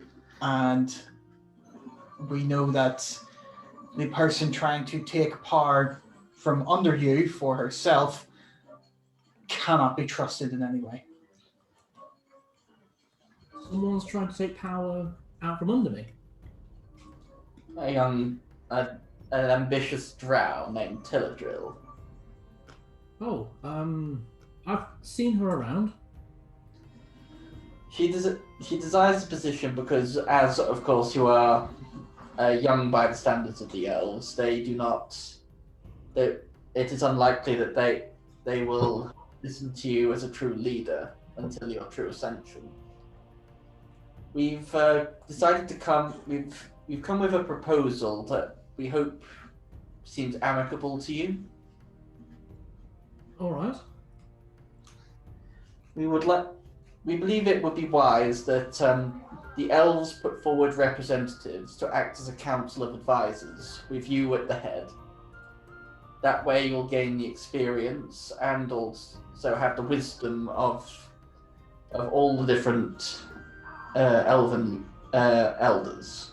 It gives them a voice to speak to you. It lets the people feel reassured that there's still leadership among ones who already have that elder heritage, but at the same time, it is the rightful leader. I think that would be a good idea, actually. Have you chosen representatives yet, or have they been presented for you? We are currently in the process of gathering them. If, of course, that requires that you give us your permission. At the end of the day, this is your position. I'm happy to give my permission for trustworthy members. That said, I would like to choose my own high elf representative. Fair enough. We do have one lady. We do have one in mind. We're hoping that she will potentially consent if you would also. That would be Lady Afandes. Lady Afandes, the wizard. Yes, she was among the few who started out here in Torqueval. She knows she is wise, and I believe she will act. She has gained our trust over the time that we have spent here. I believe that she will be a worthy candidate should she put herself forward. For what role? You see, I'd rather have my own high elf to advise me. He's been my teacher for many years. Would that be your friend in the next room? That's right, Honard. So obviously the decision is completely yours, and if the other representatives if everyone is happy with it, I don't see why not. There is a knock at the door at this point. And we'll put in the notes that she's there as a wood elf representative, so don't pull that one on us. You're okay. Don't worry. Would you believe I'm not just not got ice cream behind here. I do have actual notes and dice.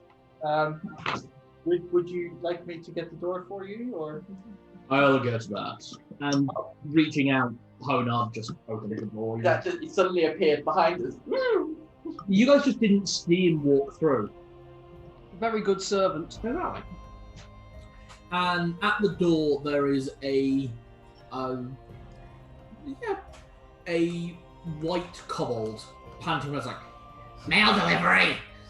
Ah, that's probably for us. He hands the letter to you. Yeah, door just slamming snout. Ow. Well, be nice to them. That is nice. Compared to what they used to, that is nice. Well, mail's really gotten fast around here. Yes. Glasses. The letter is addressed to both of you. It says, actually, it's your letter. You tell them what it says. It says, "Hi guys, we've just spoken with Lady Afandes, and she's up for being the Wood Elf representative, but only if she communicates to him via letters only. She's not okay with coming outside yet." Oh, well, young sir, it appears that, we'll hand it over. It appears that Lady Afandes is a Wood Elf. So, yes, if you wish for your bodyguard / mentor to be your High Elf representative, then should be absolutely no problems having Afandes as a possible Wood Elf representative. That's fantastic. All right. If, I suppose the last what would okay be with mail correspondence. That's fine by me. A bit more secure, I suppose, with how fast the mail is nowadays. I suppose I'll just need to vouch this to Lord Flexington, and then to the rest of the elves. I believe we can see that can be arranged very easily. I think I'll take care of that, thank you. You've done more than enough work for no one asking you to. So thank you. Well, we're not hailed around here as heroes of Torqueval for nothing. So It's more for the stability of the city. We need stability now more than ever, and we have many of the leaders fallen. We need to put things back together as quickly as possible. Very true. I will arrange for some kind of compensation before you leave. oh. So, that isn't necessary, but appreciate it. Right. I will find a worthy reward before. I understand you're heading south next. we are waiting on Lady Ixum first, but then yes, we will be heading for Brayla. I will have something ready before you leave then. Thank you. And thank you. Thank you, and bless you. I just give Mark a salute. Are we leaving now then? Yeah. Please. And just Honard opens the door. Thank you. Thank you. Just as I leave, the He gives a half orc. Ah, the half-orc greeting to him. He bows to both of you as you leave. As the door closes, I pull out my timepiece. Yeah. Your phone's slam behind you. I get the feeling he's like this with many people. Yes, and maybe he doesn't like orcs. Right, you said you had somewhere to be at noon. What does the timepiece say? About, I'd say 9:30. Well, that didn't take as long as I thought. It means I got time to go and visit Grovor. That is correct. Grovor. Visit Grovor in the Orc district. I need to put in an order of meat ready for the Feast of Stags. Oh, the Feast of Stags. You take donations for that, yes? Yes, we do, but at the same time, I still had to make some provisions just in case donations elapse. It's a hunting festival, yes? Yep. So if I brought along like a whole deer or something like that there, you would accept it and prepare it? Yep. Alright, I'm going hunting. See you later, father. Narlock out. You literally stick a little sign in front of your front door. Out. What just happened? The road moved at its max speed. Pick up some rangers on the way. Rangers with you. So Max, Almost you like can on that map. invisibility cloak just... Right, see you later. So, okay, I'm going to head over to the Orc District. Heading over to the Orc District, things are obviously still touchy for the most part. It's very tentative and Back in a second, continue. no worries. Yep. Quiet compared to how it usually is. Oh, I do kind of feel the sadness. And it's just, I wish there were things I could do, but everyone must have their time to grieve, huh? Mm-hmm. I kind of look down at Tibbles. Okay. Tibbles just kind of looks up at you. He is a dog. Yeah, but he's bestest boy. Him good boy. Him Buddhist boy. Much better than this weasel. Weasel needs to learn manners. He does. You don't He need. was potentially smarter than everyone here. Yes, but he isn't very nice with it, so... Didn't say it was charismatic. I thought you were eating that with chopsticks then. That was so cool. Ice cream with chopsticks. That'd be interesting. I thought it's just the way the camera angle was catching the light. It looked like you were pinching it with like chopsticks. Oh, fair enough. Probably just the way I hold a spoon. Yeah, that could be a new challenge, I guess. Anyway, you arrive in the Orc District and head towards where it wasn't Yogg, it was Bulgaroth. Where Bulgaroth used to work. And Oh, my you want to chocolate smash a is- chocolate first and then I'll continue. I was not expecting the Don't watch the bowl. It was a massive, great big chunk. There was Oh, no no. way I could have eaten it. Jenny, I'm not. Jenny, it's okay. Okay. So Jenny, do you want to know a good thing to add to ice cream and chocolate? Kahlua. Mm. I'm trying to cut back on alcohol. We both are. Trying to be good. Hate it. I've been off. I've only had one day of alcohol in the last month, and it's because I gave it up for Lent. Fair. I think we both gave it up sometime. It was like middle of last month, so it's well, actually, yeah, middle of February. And I think I've only had a couple of drinks, and you've only had one or two. Alcohol-free wine count? No. No, there's no alcohol in it. It's not a real drink, but fair. Yeah, I know it's not a real. Imagine just taste testing it to see if it's any good. The red wine, Fair.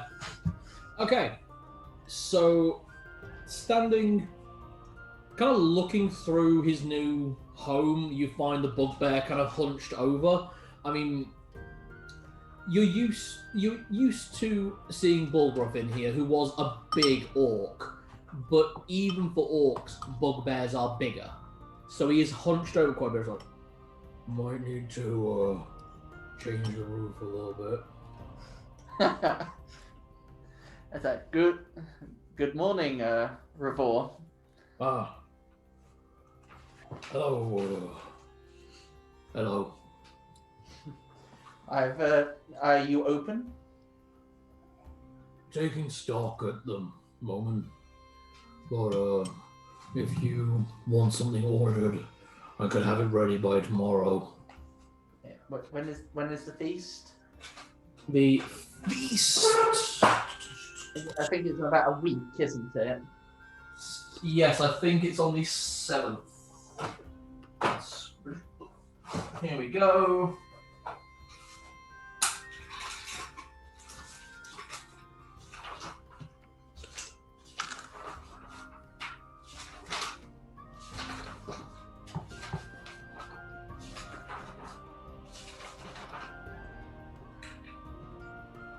So the Feast of Stags is on the 10th of Flame Rule.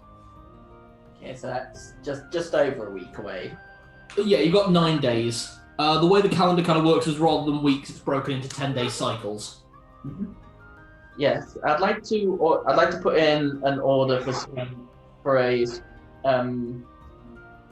small amount of meat, just in case donations for the Feast of Stags are a little bit lapse. It's always good to make sure that there's something for the guests. There's a donation expected.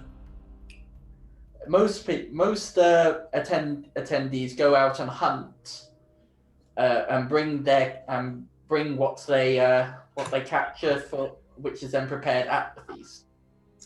Not much of a hunter, but I'll add a little extra to your order, if that would be appropriate. It is completely at your discretion, but it is much appreciated. So how much are you looking to purchase or order today, sir? Okay, I'm looking. So how much would it be for a let's just say a big? I wouldn't want it a big feast because people will be bring your own food. It'd be a big potluck. But just how much would I expect? Maybe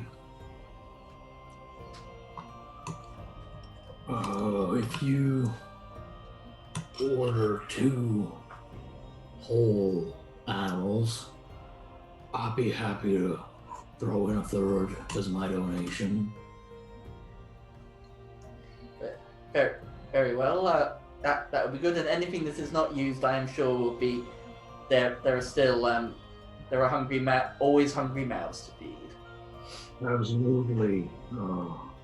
That'll be 25 gold, if you wouldn't mind. 25. Where is my money? There, yes, I've got that, I believe. 25, huh? Very good. That'll be 10 gold each for the meat and 5 gold for processing. I'll have some of it turned into sausages and a few sides of whatever I get in. I'll see what the hunters bring in the morning and make sure there's plenty set aside, Father. Thank you. The feast will be in 10 days, but if I collect it or it's brought to the temple the day before, it'll give me time to prepare it. You'd like it brought on the 9th. That would be excellent. Thank you. Not a problem. Yeah. I'll have that arranged with plenty of time. That would be great. Thank you. I hope. Will I see you at the vigil tonight? I'll see how things are here. I'm still settling in. Only been here about 2 hours, after all. So I quickly look at my watch. What time is it? It's probably about 10:30. I'd say I have about an hour. Do you need any help? Well, that'd be my appreciated. I'm not used to working on my own. It's always working out what needs doing first and where I can get some supplies.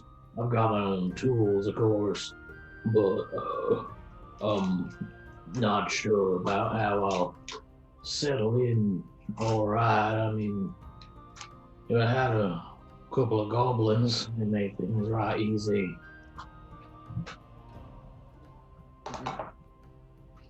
Okay. So I'll spend the next hour or so helping in any way I can then.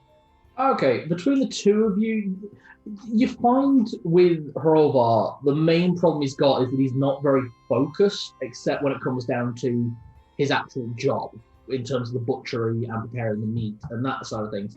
So in terms of finding out what meats to wear, he's very good. but in terms of like making what was Bolgros more suitable for him, because obviously with him being bigger, a bit more lumbering, the house attached is quite small for a bugbear of his size. So a lot of the time you mostly find that you're kind of focusing him, like saying, oh, well, you need to get that sorted, or you could probably do with a bigger bed.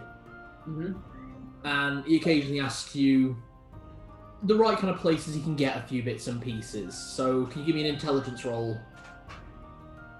Or if you remember a few places that might be good for him to go to get supplies or help. Okay, let's say the Lexicanum for reference books if he needs them. If you remember, Clive is all the Necrovane. Clive knows everyone and can basically get anything. remember if we did my door as well, so they would be brilliant for helping with the reconstruction. Is that Fezziwigs? Yeah. It was the blood drunks. The orcs. Oh right, yeah. Well, so you live in the Orc. You live here in the Orc district. There's plenty of young labourers who are always looking for work. And they'll do it give it to you at a fair price. Oh, if you needed the rooms enlarging or maybe some extra supports in the ceiling, they'll do you well. He kind of starts patting the ceiling, and he barely needs to reach above his head to actually touch the ceiling. He's like, I could probably do with that being raised, to be honest. My back's already hurting from leaning over so much. Alright, I'll head out and try and introduce myself this afternoon.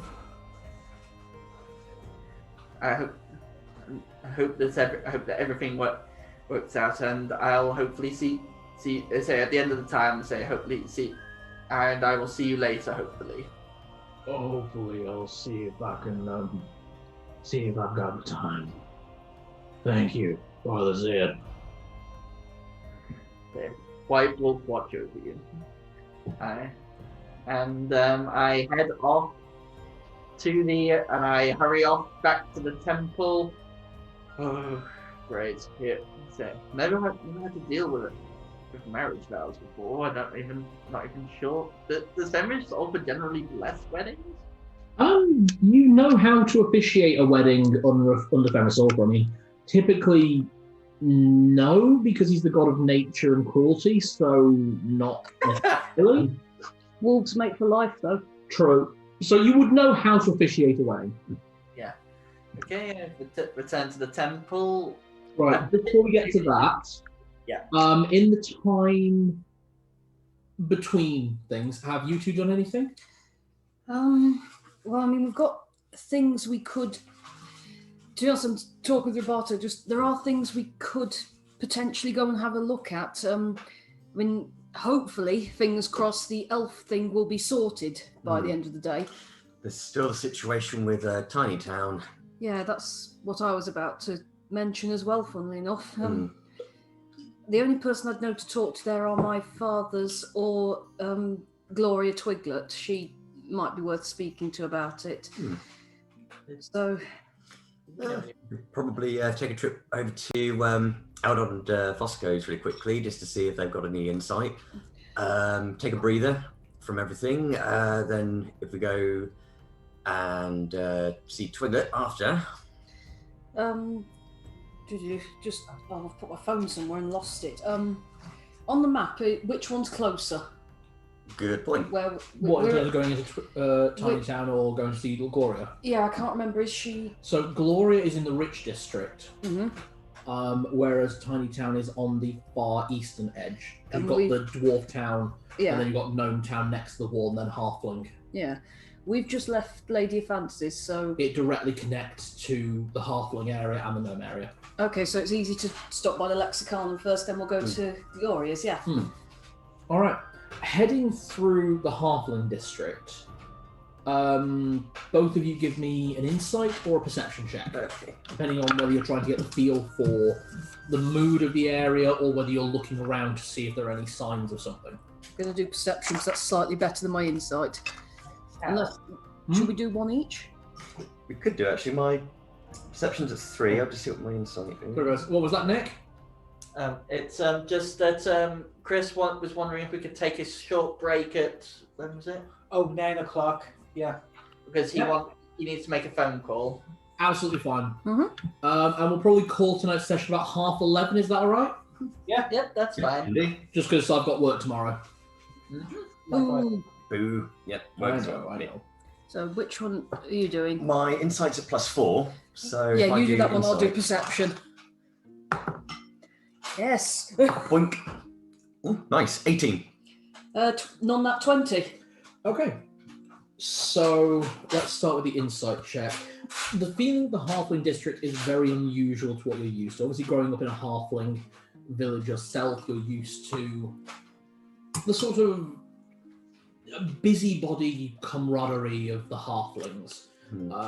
People knowing kind of what everyone else is doing and being a little bit judgy and sarcastic, but not to a point where it's horrible. You know your neighbours and you know their business, but you're not gonna like go out of your way. But you still share a drink with them at the bar. At the moment, though, things are a bit more tense, confused. It feels wrong, like something is really bothering people. Celadine, Yes. looking around, you see that there are a lot less halflings than usual.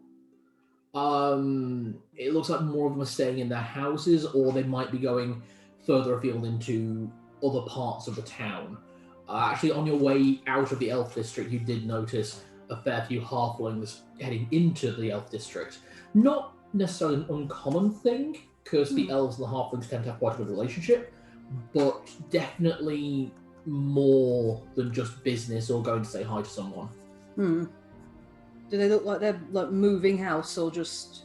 No, they don't want to move the house. They're just getting out for a bit, going for a walk. The air feels different.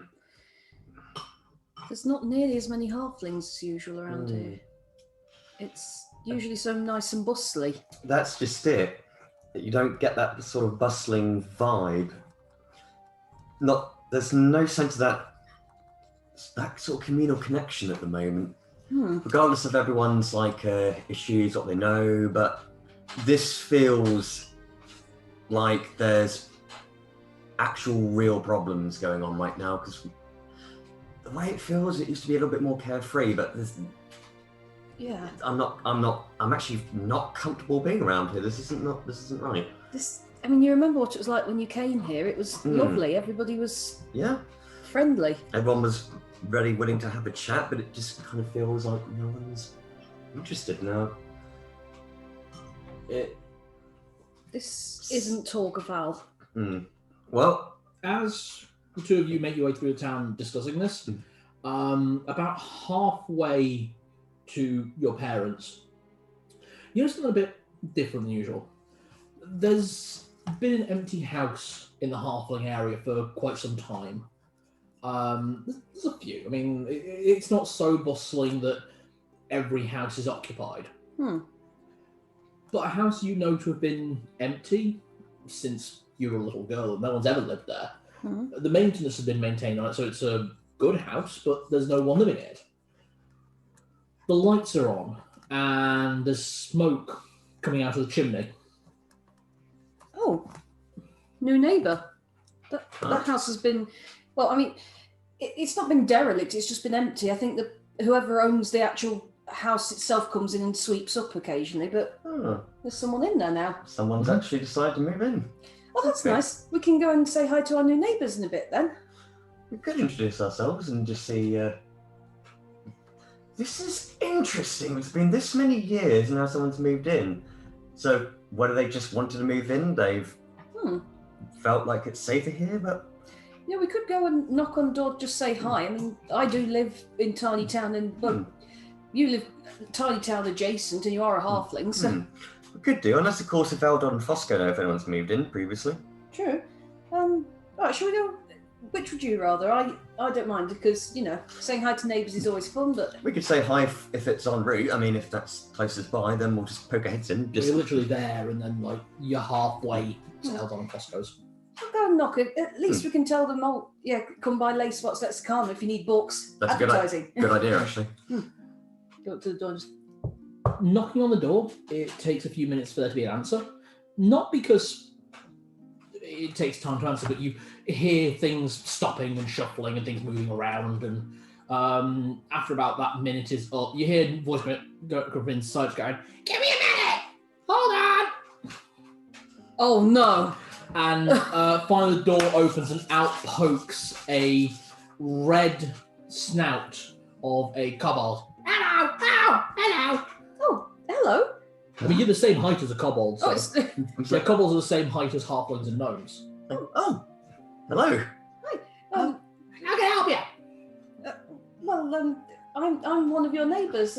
I'm from Leyspark's Lexicon. I live there. Oh, lovely! Go and say hi to the neighbours, everyone! And just like 17 pairs of eyes clamber around this door frame. And you can see like red kobolds, blue kobolds, white kobolds. Even one or two bronze and copper kobolds. Welcome to the bunkhouse. Yeah. I think I might actually know some of you, or at least I know your friend Nargalok. Am I saying that right? Yeah, the boss! He said we can move in here. Did We're he? in the mail shop out of here. Yeah! Ah. Got our organising press going and everything. Those coppers, they're so good at getting things built. And you kind of look inside and you can see not exactly a printing press, but like a sorting box and like little bits of like almost like gnomish level engineering. We found the kobold post office. Oh. Is there someone cranking a finger that's shooting the letters out or something? Not quite that level. You see a white kobold take a bite out of a letter and then hand it to another, which throws it into the boxes. Oh, they're so cute. Really quick and efficient teamwork there. I've seen all of you working together so well. Quite easy when you know what you're doing. We actually just came to say hi. Just a quick query. Are you guys paying rent to anybody or anything? Because I'm not sure that this house was like unowned. What's rent? Okay, well that answers that question. I'm guessing the house was abandoned or something, or maybe the owners died in the initial attack. It was being kept clean. No, sorry, you were out the room for that, Nick. Basically, the house has been maintained and looked after, but no one has ever lived in this house. So someone... Oh. Well, So who's paying them? are you guys actually doing this for any payment, or is this just you're having fun here? It looks like a lot of fun. I'll be honest, watching one swing across on the ceiling with a package, but... Yeah. Not really, should we? I mean, we're just kind of doing this out of the kindness of our own hearts, really. I mean, looking after the whole town, getting the mail sent around makes things a lot easier. The boss said everyone really appreciate it. Well, he is right about that, and you're all doing really, really well. Ah, thank you. The underground caves are fantastic for getting around fast. If any of you do want to educate yourselves in terms of reading and that sort of thing, the bookshop is just a few doors down, so... Ah, lovely. And I can assure you would be served there. I think a couple of the blues are getting into that kind of thing. Not really my sort of thing, really. That's all right, but I just wanted you all to know you've got the offer. Thank you. And pass that round. Well done. And Pass it round. You see like 2 or 3 kobolds. God. There's like 5 of them that, as you look at them, have actually all grown wings, like since you have last seen kobolds, full-on Erd kobolds. Oh, no. That said, 3 other kobolds have basically strapped wood to their arms and are flapping very hard. It shouldn't be working. It shouldn't be working, but it is. And I'm not even making up. That is in Volo's Guide to Monsters. No, it is. Kobolds have got this really twisted section. Oh, it's great. I love the kobold section of that. All right. Well, it was very nice meeting you all. A pleasure. Sorry, I should introduce yourself. I'm Celadine. Oh, we know who you are. Oh? And you're a martyr, right? Yes! Oh,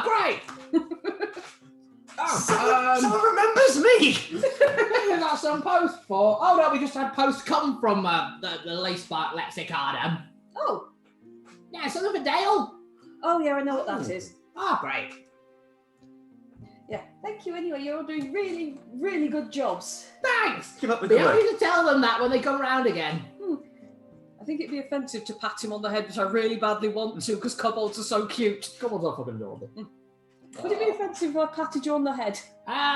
Me personally, yes. I've got a half a metallic skull. You see, it's not actually like a replacement. He's wearing like a small tin hat. Ooh. But this is Muncher. She likes being patted, don't you, Muncher? Yeah. Muncher doesn't bite, does she? Only food. Thank you. You're doing a good job. Nice. And she just goes back to work. Right, come on, Roberta. We've got other things to be doing. God, that's so fucking cute. Yeah, it's a I don't know what I'm picturing, but it's like these little minions that pop up everywhere, and I don't know what it is. Out of some kind of fantasy movie, I'm just imagining what these are. They're like gremlins if gremlins were good. Yeah. I'm getting vibes from Final Fantasy IX when you find Mognet, where there's just Moogles literally sorting out all the mail and everything's just happening at once. And What? And one Moogle used too much of the super slick on himself, and it shut the metal sorter down. I will fully say as we're walking away, Celadine's doing that full anime girl seeing something cute. and I'm just like, cuteness overload, huh? That's so cute. I'm just surprised that they've established a business. We just thought that they just sent messages. I didn't realize they had a business set up now. Yeah, I mean, the only thing I want to query is I do want to have a word with Nargalock. I am saying that right, aren't I? Am I? Yeah. Nuglock, sorry. Nargalock. I want to have a word with him about how he should definitely be paying rent to somebody because someone clearly owns that place. But you know, Maybe if her, as they're doing that, is there a point when we meet up again? Not just yet, because this is actually happening while you're working with Hrovar. Yeah. So don't worry, I will bring you back in when it's time, yeah? Just it's split party at the moment. Yeah, no, it's more of... But despite the tension, there is still some bustling activity going on there. true, that's something. Unexpected, but positive. We don't happen to see a large blue dragon hanging about anywhere, do we? You can kind of see him from everywhere in the town. He is basically always sort of like in the middle region, so where you are now, you can actually see him, and you can see these kobolds swarming him and then swarming away. Okay. It's quite a constant activity. Mental note, I'm going to go have a word with him about paying rent to somebody. They can't just live here completely rent-free. God, do you reckon Nolock is getting so fed up with this constant... It's almost like dealing with fans all the time. Not that I've ever had that privilege, but... But it's almost like going up and asking for someone's, like, markings or wording to go on a piece of paper. Let's go and deal with, let's go and talk to my parents about the trouble in Tiny Town. We might have to go past him and then I can have a word with... Definitely someone ought to be giving rent to whoever does own that house. So. You don't really, because he's close to the Necrobane. Okay. It's just, he's that big. Yeah, okay, right. Giant fuck-off dragons. I mean, right now he's in a more humanoid form, but he's like 20 foot tall at the moment. Do you think I caused a little bit of a problem by, you know, not bashing his head in the caves? Well, sometimes... Well, some of the allies you make are just surprising. Yeah. And considering one of them is a massive blue dragon, I'm not totally against that just yet. It's only that black dragon I don't like because he's a dick. Yeah, Brimval, he's an asshole. Yeah, he called me food. Call that one food. I bet I can out-eat a dragon like him. You should challenge him to that. And eat off. Don't challenge him to eat people, though. No. No, I know you're because quite I'm good not at that as well, but... I'm sure he'd like to eat other things as well. Both of you give me a perception check. He's looming over us, isn't he? Yeah, 5. 40. He's not looming over you because he's right in front of you. You guys were talking so much you didn't actually notice him. Is he in human shape Yeah. or big? Oh, okay. He's in human shape, carrying like a box of like half-lived buns. Oh, new too. Hello, Brimval. You bothering the post service? No, we were just going and saying hello to our neighbours. Fair enough. I was about to ask what those buns were for. Oh, they're for you. Food. Not allowed to eat you lot, so... What do you think? No, pretty good. I mean, not as good as anything raw and wriggling. I bet I could eat more buns than you can. It's a cute challenge, but challenging when I'm actually fully hungry. So how many have you had so far? Oh, this is my first bag. Oh. The ranger's been feeding me, letting people move through. So, well, it's a pretty nice setup I've got here. Well, it's nice to know you enjoy halfling food, so at least that's something. It's food. Tastes good. Yeah.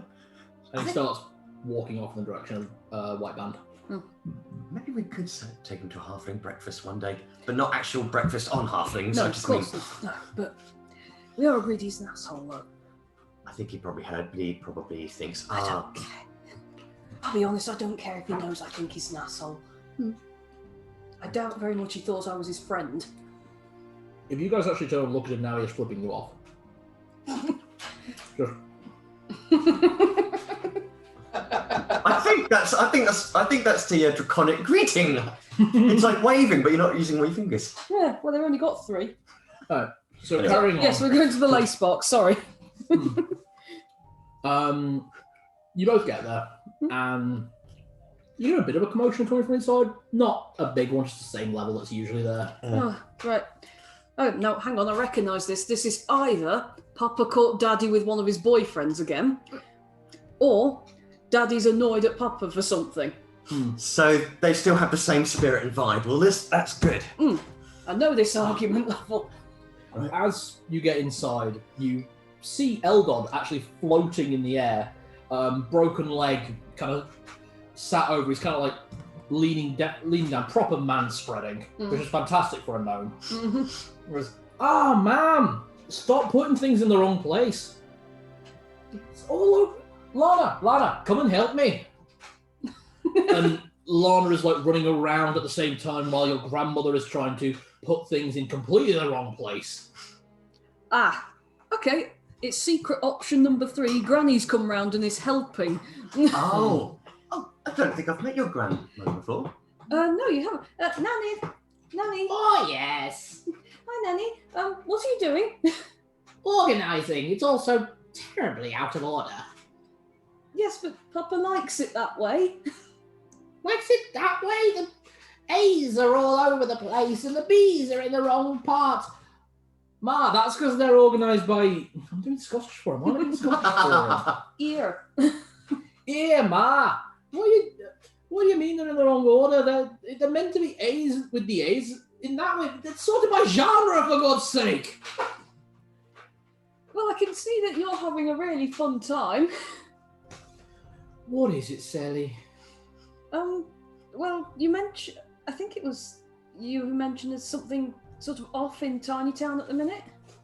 There's a few bits and pieces. I know that Gloria's been having troubles recently.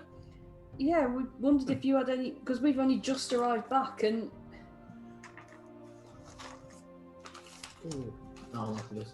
Oh, wee lamb. There we go. We didn't have to go through the Scottish to get to his accent.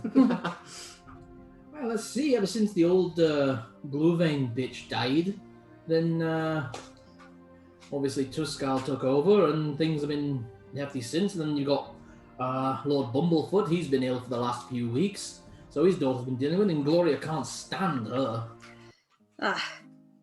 Well, I mean, we do know that the rest of the Blue Vein clan are coming soon.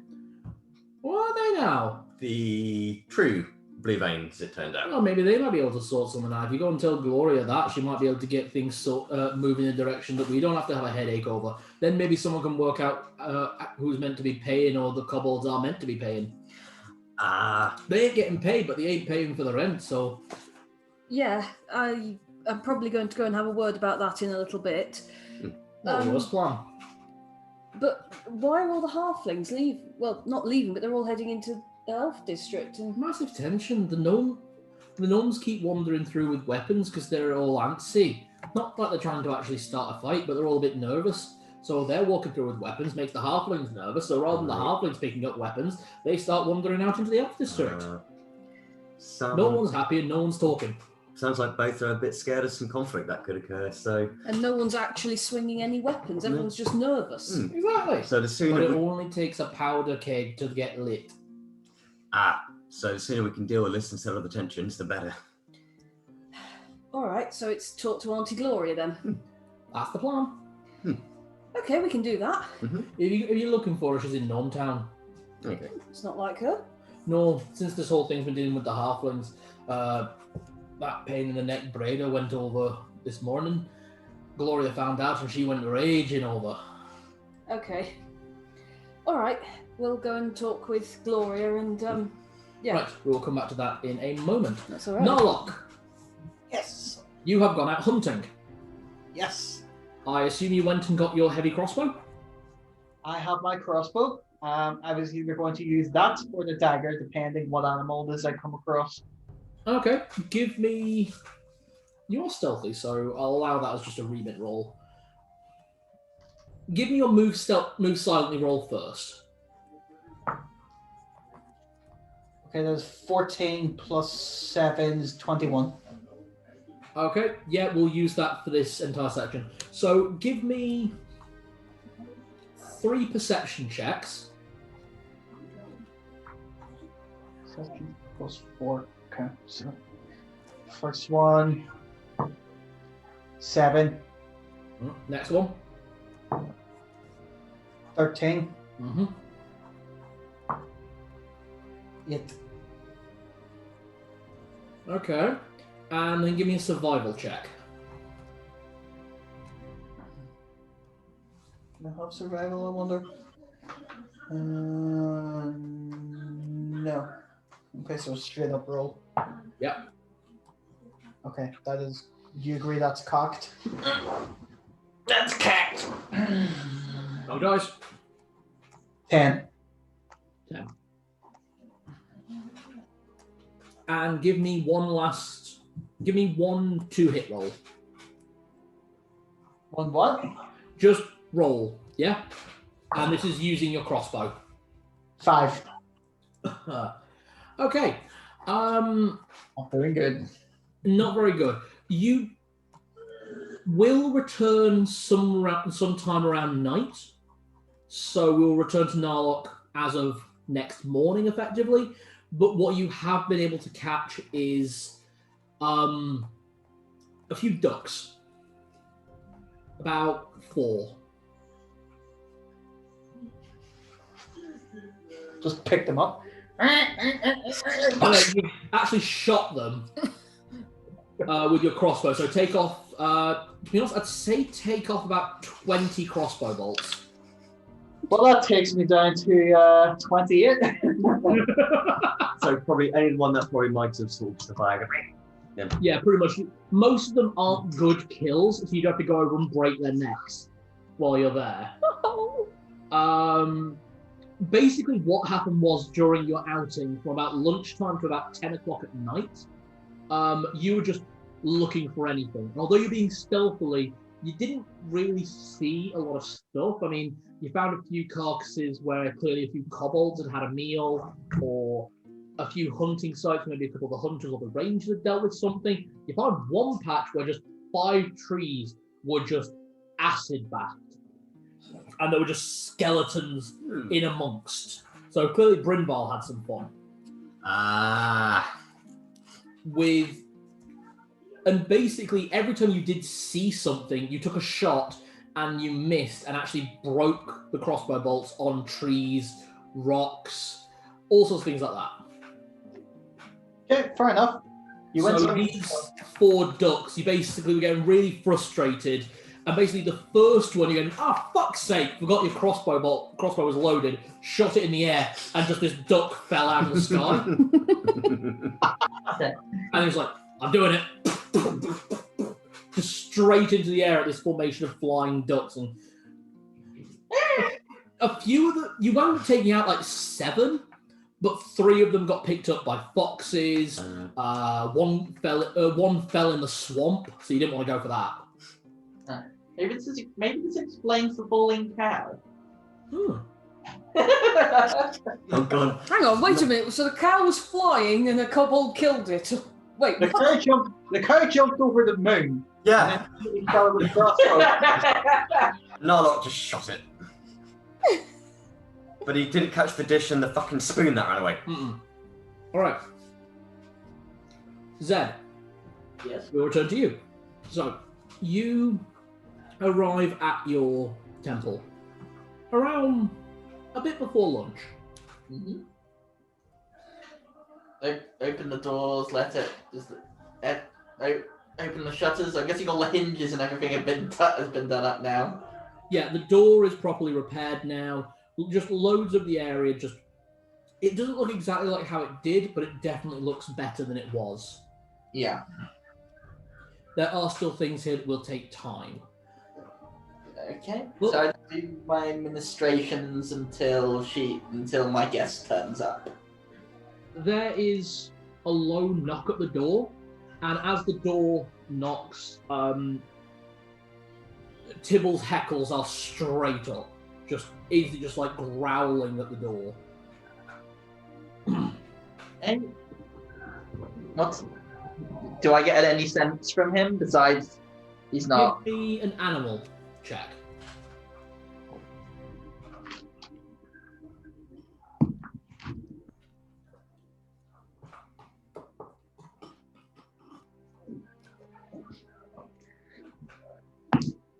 Seven. Not rolling too well tonight. No one is, apparently. You don't really get an idea of what has upset him. It's like, easy boy, it's just a guess. I head over to the doors and open them up. as you open the door, you are confronted with the face of this massive black bear. Just looking at you. A bear? Yeah. Okay, I take a step back and grip my blade. Okay. As you step back, you take in the whole sight. The massive black bear has this big pink bow around its neck. And sitting on top of the bear is this young woman with jet black hair, cut very short in a tomboy sort of hairstyle. She's wearing like, basic leather armor, which is weird for a 16-year-old. Mm-hmm. Like, hello, are you Father Zed? Yes. It's Blackheart, I presume. Yes, that's me. Thank you, Patricia. And she dips off the bear. The bear just kind of sits back and like, roar. Is Tibble still? Tibbles is not coming anywhere near that thing. It is a massive black bear. Smart. Stay very, very smart, Tibbles. Down, boy. It's okay. Okay. So, I understand you're the newest priest in town and have the biggest church. I am. Well, I am fairly new to the town, but the church has been here since my predecessor. I don't know who that was. I want you to officiate a wedding. Very well. Can I ask? Is it? I'm assuming it's for yourself and your groom. No, I'm 16. I don't know. I love her. No, it's for my daddy and Miss Esperon. Lord Blackheart Yes, it's about time he got married. and Lady Esperon. Oh, very good, very good. When would they like the service? I would like the service on the 14th. 2 weeks. Okay, I'm making Obviously, I'm not there, so I can't say, but I'm picking up on exactly what she is saying. There's a disturbance in the force. The metagaming pigeon is aroused. I'm not going to say anything, but I am picking up on exactly what I think is going to happen. Well, I don't know the gossip. I don't know the gossip here. I don't know the gossip either, but Okay. it's what You she's know saying. the name Esperon. Yeah, you do know who Esperon is, don't you? We know her better. Can I say? Metagaming pigeon allowed. We know her better as Tilly. Tilladrill Esperon. Wait, Esperon? As in Tilladrill? Yeah, Esperon? that's her. Do you know her? How long has your father known her? I mean, she only just turned up in the town not too long ago. Oh, they've been living together at least 2 months. 2 months? Forgive me, that is quite a short amount of time. So?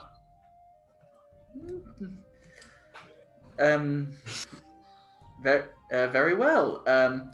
You say the 14th, that's just over 2 weeks away. Is there anything particular that they would wish? Yes, I need to keep them distracted so they don't know about all the amazing things you're going to do. Yeah, this is exactly what I'm thinking. She's organizing a wedding for them. They don't even know that she's doing this. Wait. Show up. Okay, are they actually aware of this? Of course. I kind of... Can I do an insight? Yeah, you can roll insight, you just need to ask. I love this character's portrayal. Natural 20. She is adamantly positive and convinced that they know. Oh, God. Okay, very well. So if I happen to wish them goodwill on their pending nuptials, they wouldn't be surprised? Of course not. Everyone's been saying how lovely they are together for ages. Very well. What kind of things are you planning for this? Right, I need you to arrange the food, I need you to arrange the decorations, sort out the drinks, and get the entertainment sorted.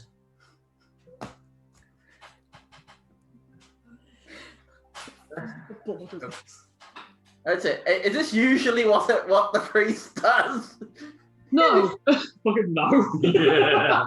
Okay, I just say, I love it. I believe usually it's that the priest's job is merely for the is merely to perform the service. Do you not have usual vendors that would be able to do this? Of course you do. But you have contacts. You have people who want to help you. If I go to them and say this, they'll want to go through my father and arrange things that way. This way, I can make sure that everything's exactly as it should be. I love her. Oh, what have I done? Oh my god. I love her so much. What's your budget? I think we can go as high as 100,000 platinum without Daddy knowing. Fuck off! Oh, yes. Now, just so you know, all the decorations have to be arranged the day before the dawn. They can't be set up before, otherwise it will spoil everything. And there has to be a procession going from the main gate to the church for the forest walk. I'm just like, okay, any particular reason why the decorations have to be so precise? Do you have a list of what exactly you want? First off, it's tradition. I've read all about the Blackheart weddings, and it has to be exactly right. This book will help you with everything. And just slams a book into your chest. Now, you're a big orc. You're a strong orc. The energy that this tiny girl is giving off hits you harder than that bear could. Tibbles is like, don't know which one. Distress howl. If I need to contact you, how will I do it? Kobold. Oh, right, of course. Excellent. I enlist some help from my fellows? I should hope so. I You're not going love to do it her. all on your own, are you? That's insane. Okay, my lady. I'll look over this and I will let you know if there are any issues. The 14th. It will Yes. be. I'm in love with her. Oh, okay. White Wolf, watch over you. I will see you soon. You absolutely will. Bye. And she jumps on the back of the bear, and the bear just starts walking off. It would be faster for her to actually walk than ride this bear. But to ride a motherfucking bear. I kind of watch her out of sight that I just flump down onto the floor and just like, what on earth was I am a little tiny bit in love with her. I'm okay with that. I pick up the book. I'm guessing it's pretty thick. It's pretty thick. The book's title is Traditional Practices of the Blackheart Family, dating back to the First Era. Right. Okay. I think I might need a word with Lexington and Clive. I'm gonna head to the Black Spire. Oh, actually, no, I can't. I've got to sort out the vigil first. Isn't Clive coming to that, though? I think Clive said he might turn up to the vigil. Yes. Yeah, if he turns up, I'll ask him. Don't worry, the bear's gone. He just kind of curls up in your lap next to the book. No. He's very scared. Yeah. And just like, okay, so in the rest of the time until all of us meet up again, I'll just be sorting the vigil out for the night. Mm-hmm. So we will return to Celadine and Roberto for a moment then. Mm-hmm. We're heading over to Gnome Town. Alright. I'm just saying to Roberto, if we're looking for Gloria, basically what you have to do is listen for the shouting. The second you walk into Gnome Town, there's shouting. The shouting that sounds like someone with a big axe. There's a lot of people shouting. Perception check to see if we see anyone. Sure.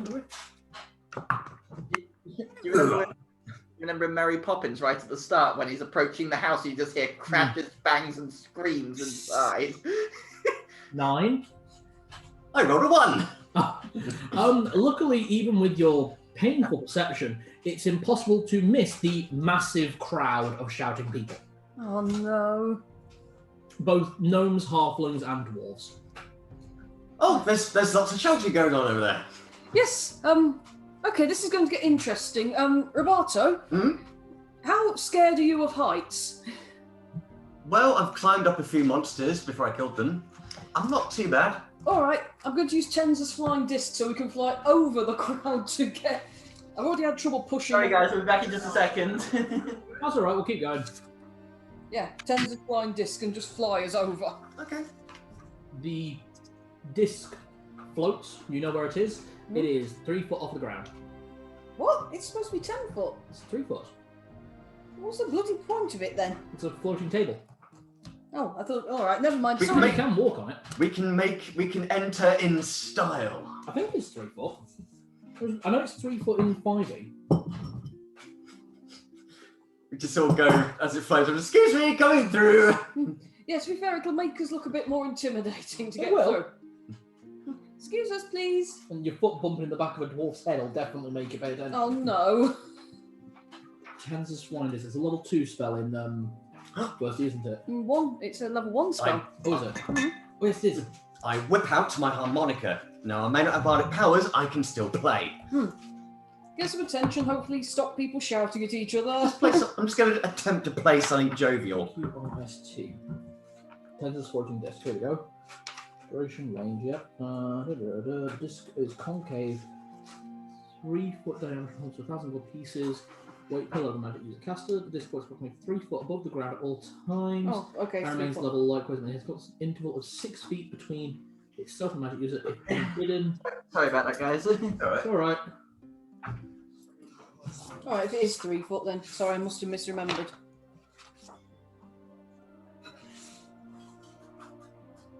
Okay, have you guys gone into the house? Not yet. We're heading into Gnome Town. There was a lot of arguing going on. I was going to float us over, but as it turns out, my spell to make us float doesn't make us float very high. I mean, they are gnomes and halflings, so We can still you can still float, absolutely. And to be honest, most halflings will be. It basically, you take the area that's mostly dwarves. The bit that's mostly gnomes will be okay. Okay, we'll do that. We can confuse them momentarily, and I can play something quite more uplifting on the harmonica. Calming, please. They're all arguing. I'll try. I'm not sure if they like the sound of the harmonica, but Here we go. performance is actually one of my highest stats. It is. And I know you're rolling that one, so Last chance. Come on. that's more like it. 16. 16. Okay, so both of you jump on the disc, and luckily you two are the smallest members of the party, so it's a non-issue. The thing is 3 foot in diameter. Mm. So Yeah, you two are fine taking up space without issue. Your harmonica playing does catch the attention of a few people, as does you floating over the heads of a few gnomes. It's slow, about walking speed, because you are bidding it to move. Doesn't need to be quick. No. Around you, the shouting turns to confusion and just staring at what's going on. Not as many people know you, a few people know you, but kind of most people know you in Gnome Town, obviously. And as you get closer, most of the shouting stops, just due to confusion more than anything else. But as you get right into the middle, the main shouting is still ongoing.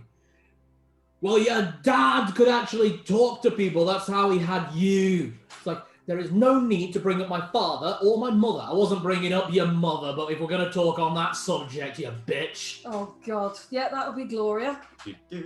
Excuse me, everyone. I'll let you make another roll to try and get their attention with disadvantage. They are really focused. I'm just playing for the shits and giggles now. This is clown. Did it over again. Oh wow, they're both not too bad. 12, 13, 14, 18. Oh, I'm a bitch, am I? Well, you're the one who decides to come into my district carrying 2 axes, which is illegal. My axes are part of my persona non grata, you cunt. She's not using that term correctly. Didn't say she was intelligent. I don't know whether I should be worried or if I'm actually slightly enjoying this argument, but we need to do something. You do. Auntie Gloria. What? Oh, hi. Why are you floating? Oh, it was easier to get over here. Oh. We just wanted to do something a little bit different. Why am I waving? Hello. So why are you waving? Because I'm nice. Who are you? Roberto Brightser. How can anyone not have heard of me? You know, one of the saviours of Torgavale. Oh, you're the halfling one. Yes! I stopped paying attention to halfling since this bitch took over. Oh, Touché! You, Roberto. But I'm a nice halfling. And I'm not. How dare you? I didn't say you weren't. But you insinuated it. I wasn't insinuating. My I'm Lady Bumblefoot. Anyway, excuse me. We do apologise if we've caused any offence. My apologies. I was a little bit out of control. He gets excited when he plays music. In fact, He's a very good bard, though. I think I was Play just... something. Play something. What would you like to hear? Play something that will entertain. $17, $18, $24. Play something that will entertain. It's mostly the movements than you being on the floating disc, which I assume Saladin has stepped off. Oh, yeah, I've stepped off it, letting him having a little floating stage. I'm probably doing some kind of stupid dancing because I've got a dex of 16. You're all the 24. Yeah, you are. See? I told you, he's a really fantastic musician. Saladin, it's very nice of you being here, but I don't think this is a really... I don't want to see you get hurt, pet. Why, is there going to be a fight? If this one keeps going on about it, there definitely will be. Okay, well, I'd really like it if there wasn't a fight. As would I. Hey, don't take that voice with me, you slimy bitch. I don't want to fight even more than you don't want to fight. I'll fucking punch you if you say otherwise.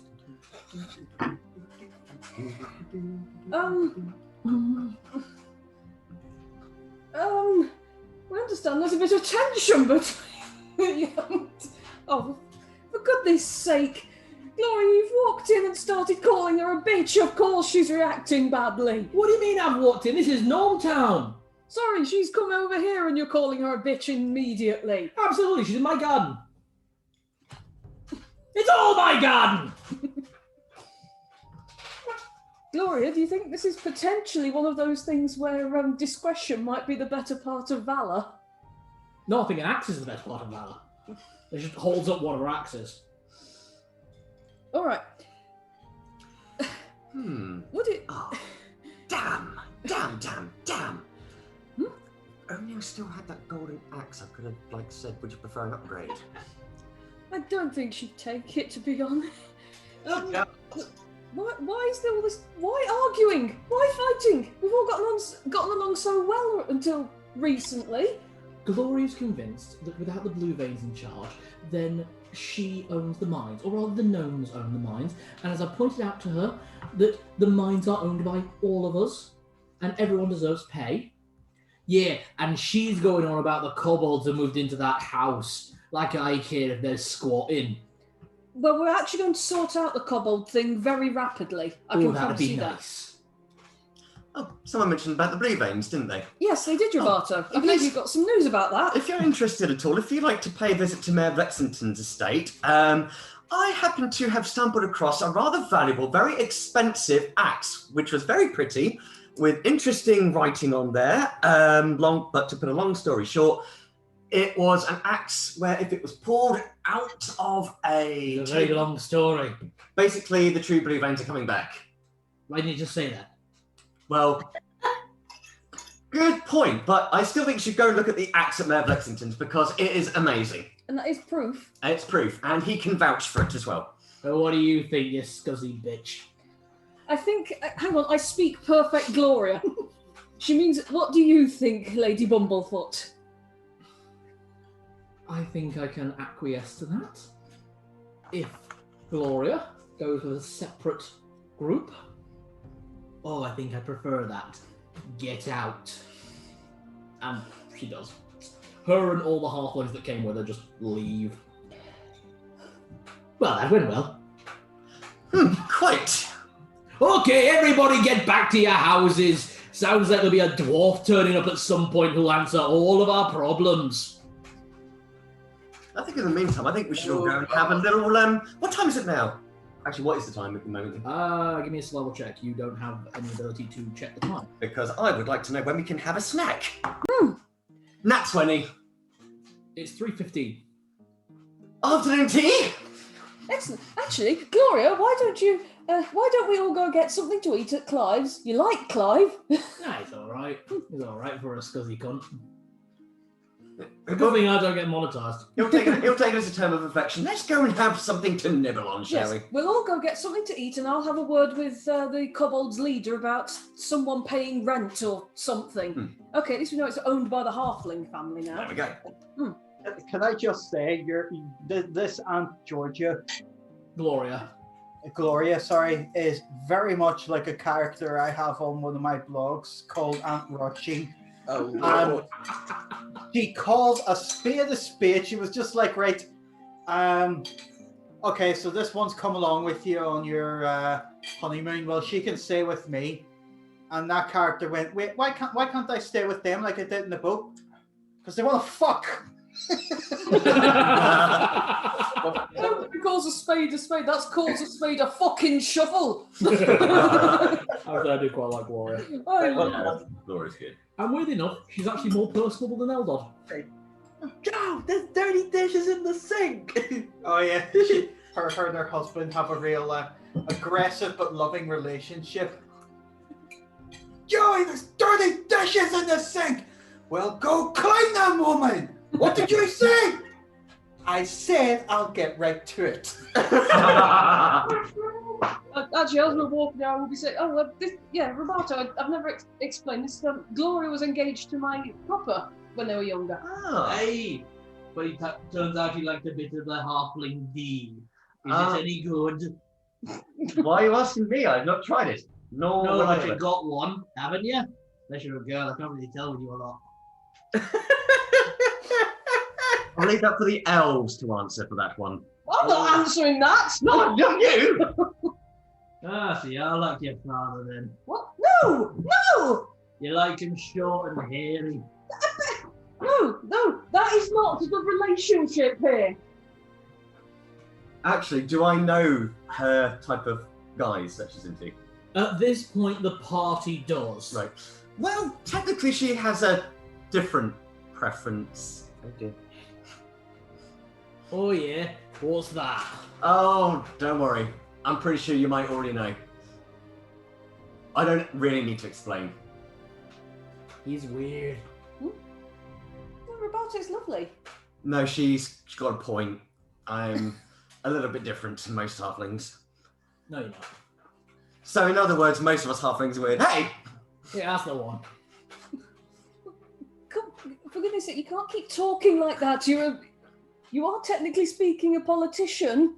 No one's ever stopped me before. If they have, they always talk to Gloria 2 and Gloria 3. An honest politician who swears like a equivalent of a sailor. Well, And if you don't like my opinions, I axe you. I think some of your opinions are great. Good. You're not getting me knickers, though. I'm just not even going to say anything because I'll probably end up with both axes embedded in my head. Let's head to the Necrobane. We can put food in Gloria. We'll put food and drink in Gloria. That usually calms her down. Okay, so... And I want to have a word with a certain gigantic blue dragon about how he definitely needs to be paying rent for his subjects. So, we will split party once again very quickly. So... I'll be joining them once I've had a word, sir. Yeah. So, Roberto, you and Gloria go in. Gloria actually using the butt end of her axe to poke you occasionally. Just to keep you at a good distance. Thanks. Have you heard what your lot are like? That's it. Eldod. And as you two walk into the Necrobane, you spot Zed looking quite panicked, quite frankly. Yeah. It's just like, come on, Claire, you gotta give me some help here. I have no idea. Yep. Well, plum howdy. I'm not sure what help I can give you. I mean, there's not been a Lord Blackheart wedding in Togaval for, let's see, there was that one that I killed, and then there was the one that took over then. So yeah, he got married, but I wasn't around for that. But if you're looking for food and drink, then I can help you with that. Yeah. I mean, Nugget's been really cooking up a storm, says he wants to do something a bit fancier. I start flicking hurriedly through the book.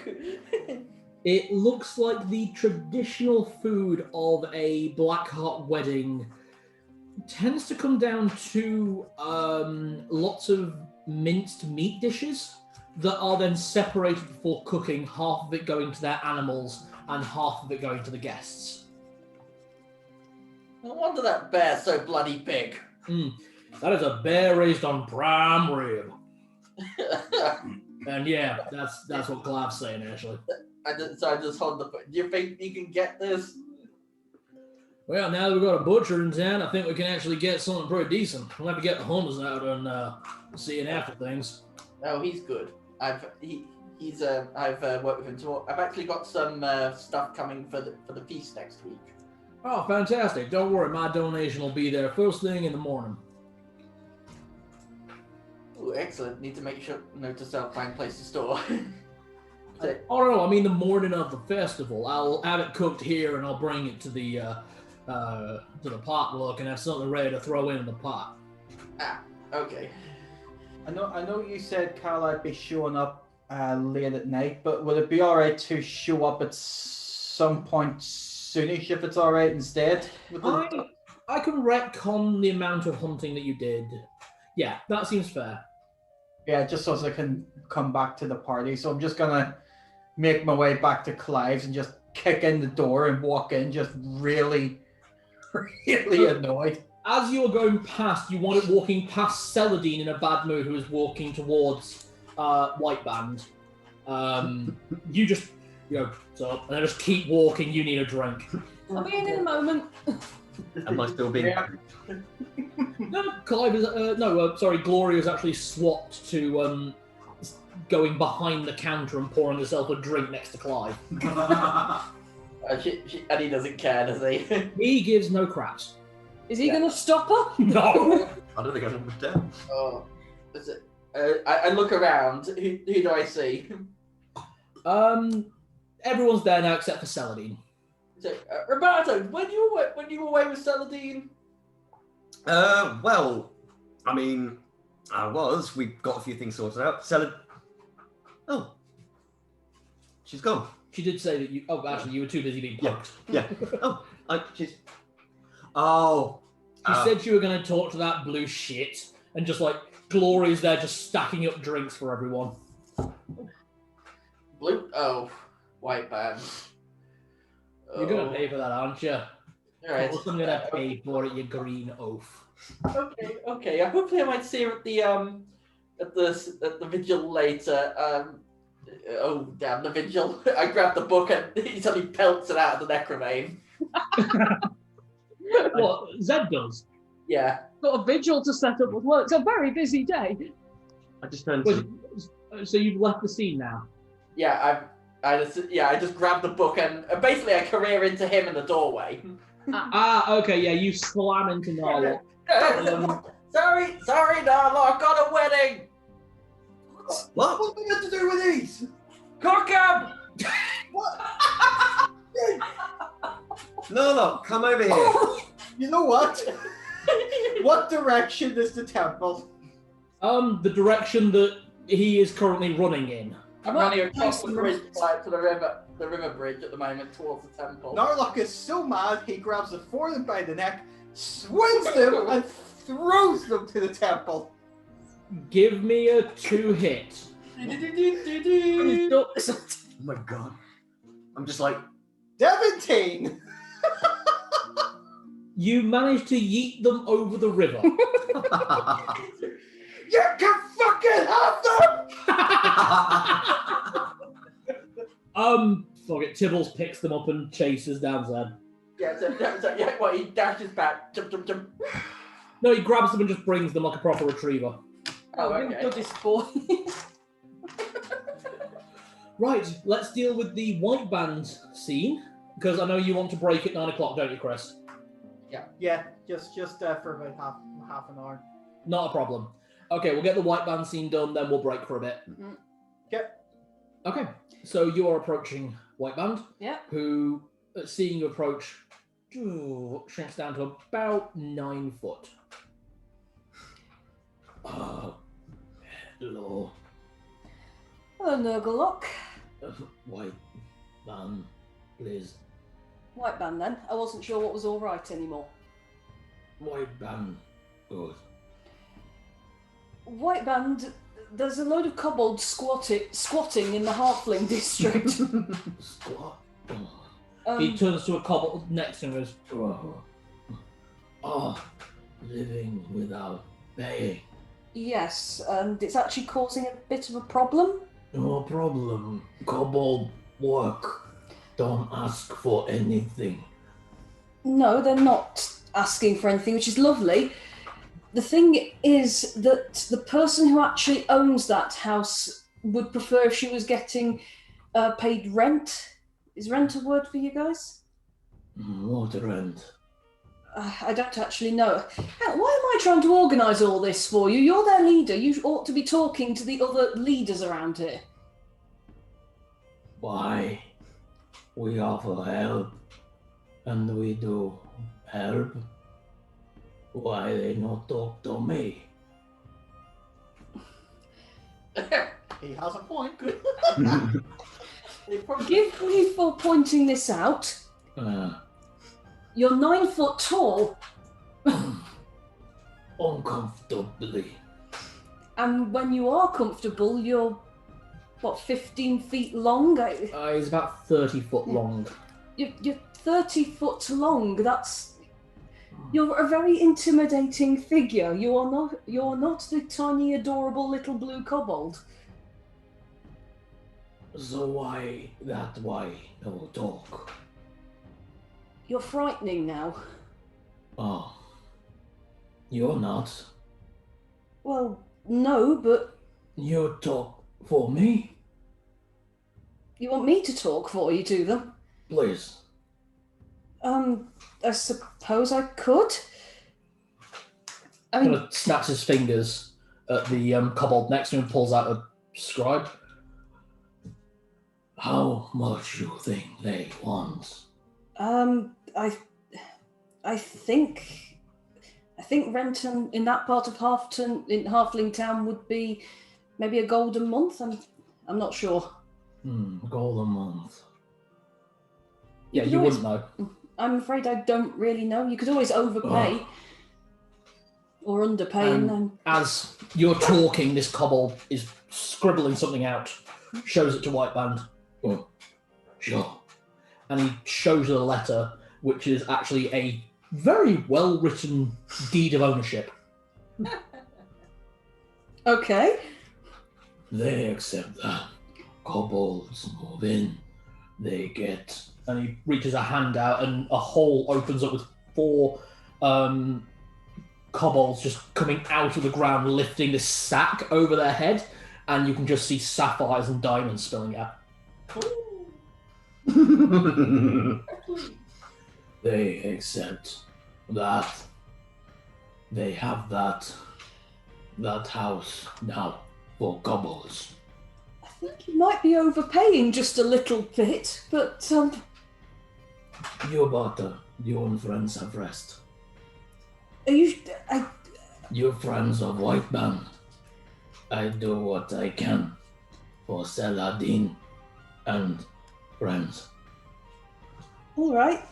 Thank you. Would the kobolds want paying for the service they're doing? Paying. Because they running and doing errands. Yes. Food would be good. Kobolds don't really understand money. I do a little. They would like scraps of food for delivery. Payment from everyone for services for everyone. I can talk to the mayor and I can talk to people about that. Absolutely. Just food. Is all we want. Kobolds feed, kobolds have food. They then seek higher learning. And he points up and you see about 10 of the Erd kobolds, the winged kobolds, fly across the sky. Yeah, is that what happened to you? At first, don't seem to be able to. Right word at loss. The Lord says replicate, not being able to turn another into a dragon. Well, that's probably for the best at the moment. I think we've got slightly too many dragons around. Brynval brought me these. And he shows you one of the halfling ones. Oh. He said, these nice. Yours. I'll give it to you. Thank you. That's very nice of you, but honestly, I'm just going to go get something to eat at Clive's. Him do good food. Him nice enough.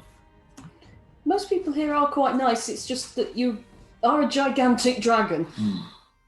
I won't be here forever. And hopefully I take those that want to go with when done. Oh, all the little kobolds. Anyone else want to come, it's their choice. But we'll ask when time right. First need speak with White Dragon, Silva. Lady Ixon. Yes. Do you know what she did to Brynval? What she did to Brynval? He told me. No. No, Not What? my place to share then. I thought common knowledge. No. I'll speak with Brynval. But could you please ask Brynval to stop being such an asshole to us? I do my best, but it's who he is. Him nice, no. Him friend. Him definitely not nice. Him called us food. And he blew acid in my face. Is how he tests. Your pass. He's still an asshole. It could be worse. True. We'll call that scene Yeah, there. absolutely. Okay, so we'll take a short break there. When we come back, we will bring back in for the whole party.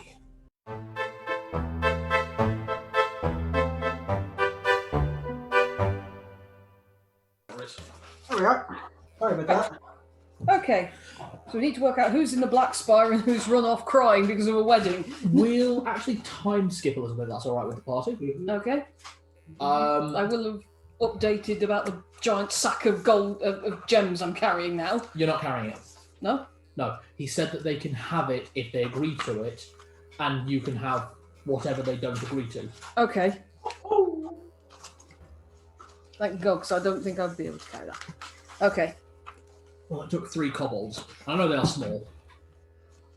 Okay, sorry.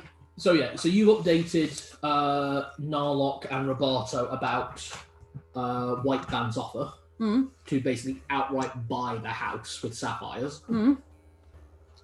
Big sack, sapphires, diamonds, huge sack. He said we can have the extras, but we have to go and talk to Lady Bumblefoot and buy the house for them. Oh, Mommy. You do have the deed. Oh, yeah, it's a deed. Enormous bag of gemstones. Which could You're yelling mean, at someone like in the middle of the Black Spire, are you? which could mean. Yes, she is.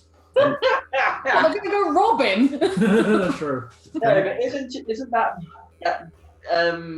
dwarf still behind the counter? I've got this. Oh, you mean Gloria? She's a gnome. Oh no, sorry, yeah, Gloria. Oh, she Sorry, is. You're not sorry. listening. I saw that being loaded into the bank's vault too earlier. So, depending on the worth of all the gemstones, that could possibly help with the little sleever situation. That's a good point, actually. I mean, I can't imagine that house is... We don't go in and tell them we've got a huge bag of gemstones they can have. Sorry, I've not seen that many gemstones ever, so... Well, some of the money that I got from the axe I can put towards that as well, so...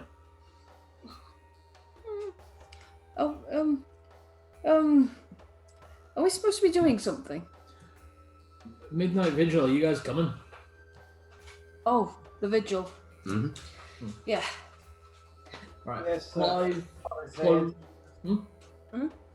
was organising some kind of vigil.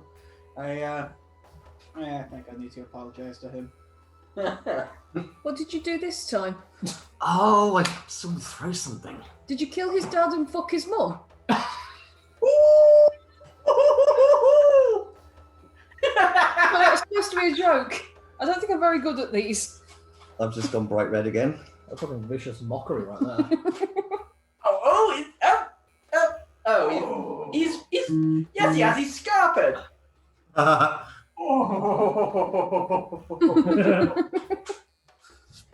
Sorry, no, look, that was supposed to be a joke. I promise.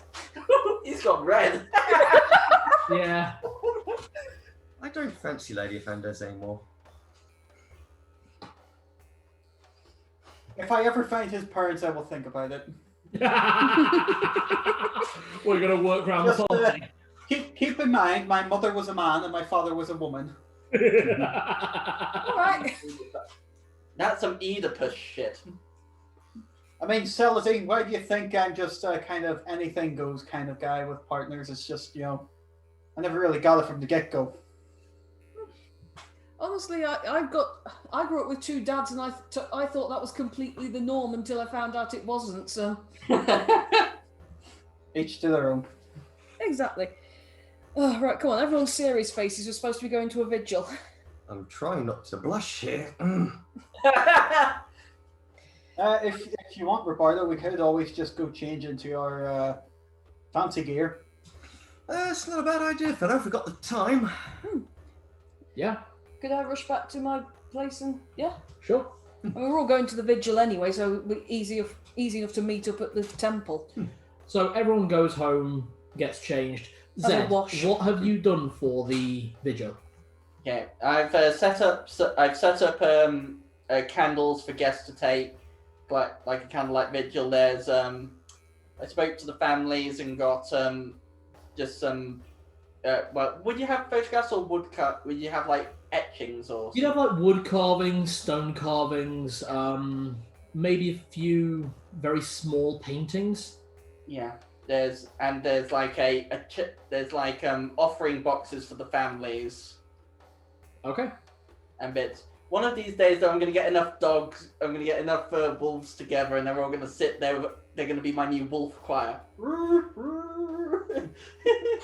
All dogs go to heaven. Have them with all the donation boxes around their necks. Oh. No one will steal it then. Yeah, just give you the puppy dog eyes. Okay, so you all arrive at the Temple of Fenris Sulphur as the vigil is getting this one. There are people lighting candles. Some people, due to cultural differences, some people don't understand they're meant to take the candles and hold them in reverence. Some people are going up and lighting a candle and praying there. Others are wandering over at times and snuffing out a candle.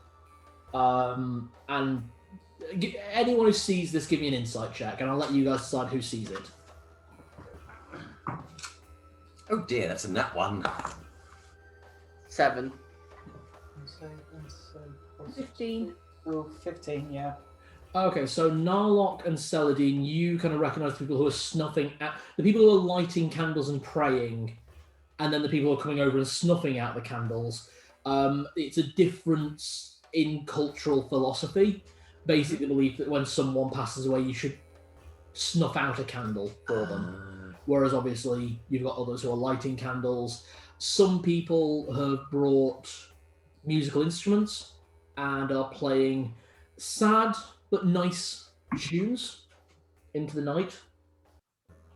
And the feeling that you get as people come and go and people drift in and out of the temple is very much this feeling of sad but glad that something is past. And if not hopeful, sort of ready. Yeah, I'm making my rounds, and if people speak to me, they it's just like small blessings and bits, but I'm only just keeping watch, basically. As you are progressing through your small duties, you are approached once again by the head priest of Dumathian, still wearing the full plate armor, so all you can see of him is the slit and 2 eyes looking out. Brother Zed? Is it father or is it brother to him? Brother, please. Yeah, my brother. It's great. It's good to see you again. Absolutely. It's nice to see the people have something to come to this temple for again. Yes, I'm just apologise that there's nothing I could have done while I was away to keep things running. It's quite all right. Things ticked over for the most part. But I would ask, will you be in attendance of the funeral in the morning? Another funeral? The burial of the people who died. The orcs. As you know, your people deal with their own dead. The rest of the city, they come to the Temple of Dumathian to see their family laid to rest in a way appropriate to them. Of course, I'll be in attendance. There are a few I wish to pay my respects to who will be there. Of course. Please, if you and anyone you wish to come, it will be an open attendance first thing in the morning. I will see you then. Please enjoy the vigil. Thank you. I will. And he goes back to where he was, where he'd actually lit a candle. And you kind of see him like almost warming his armor on the small flame.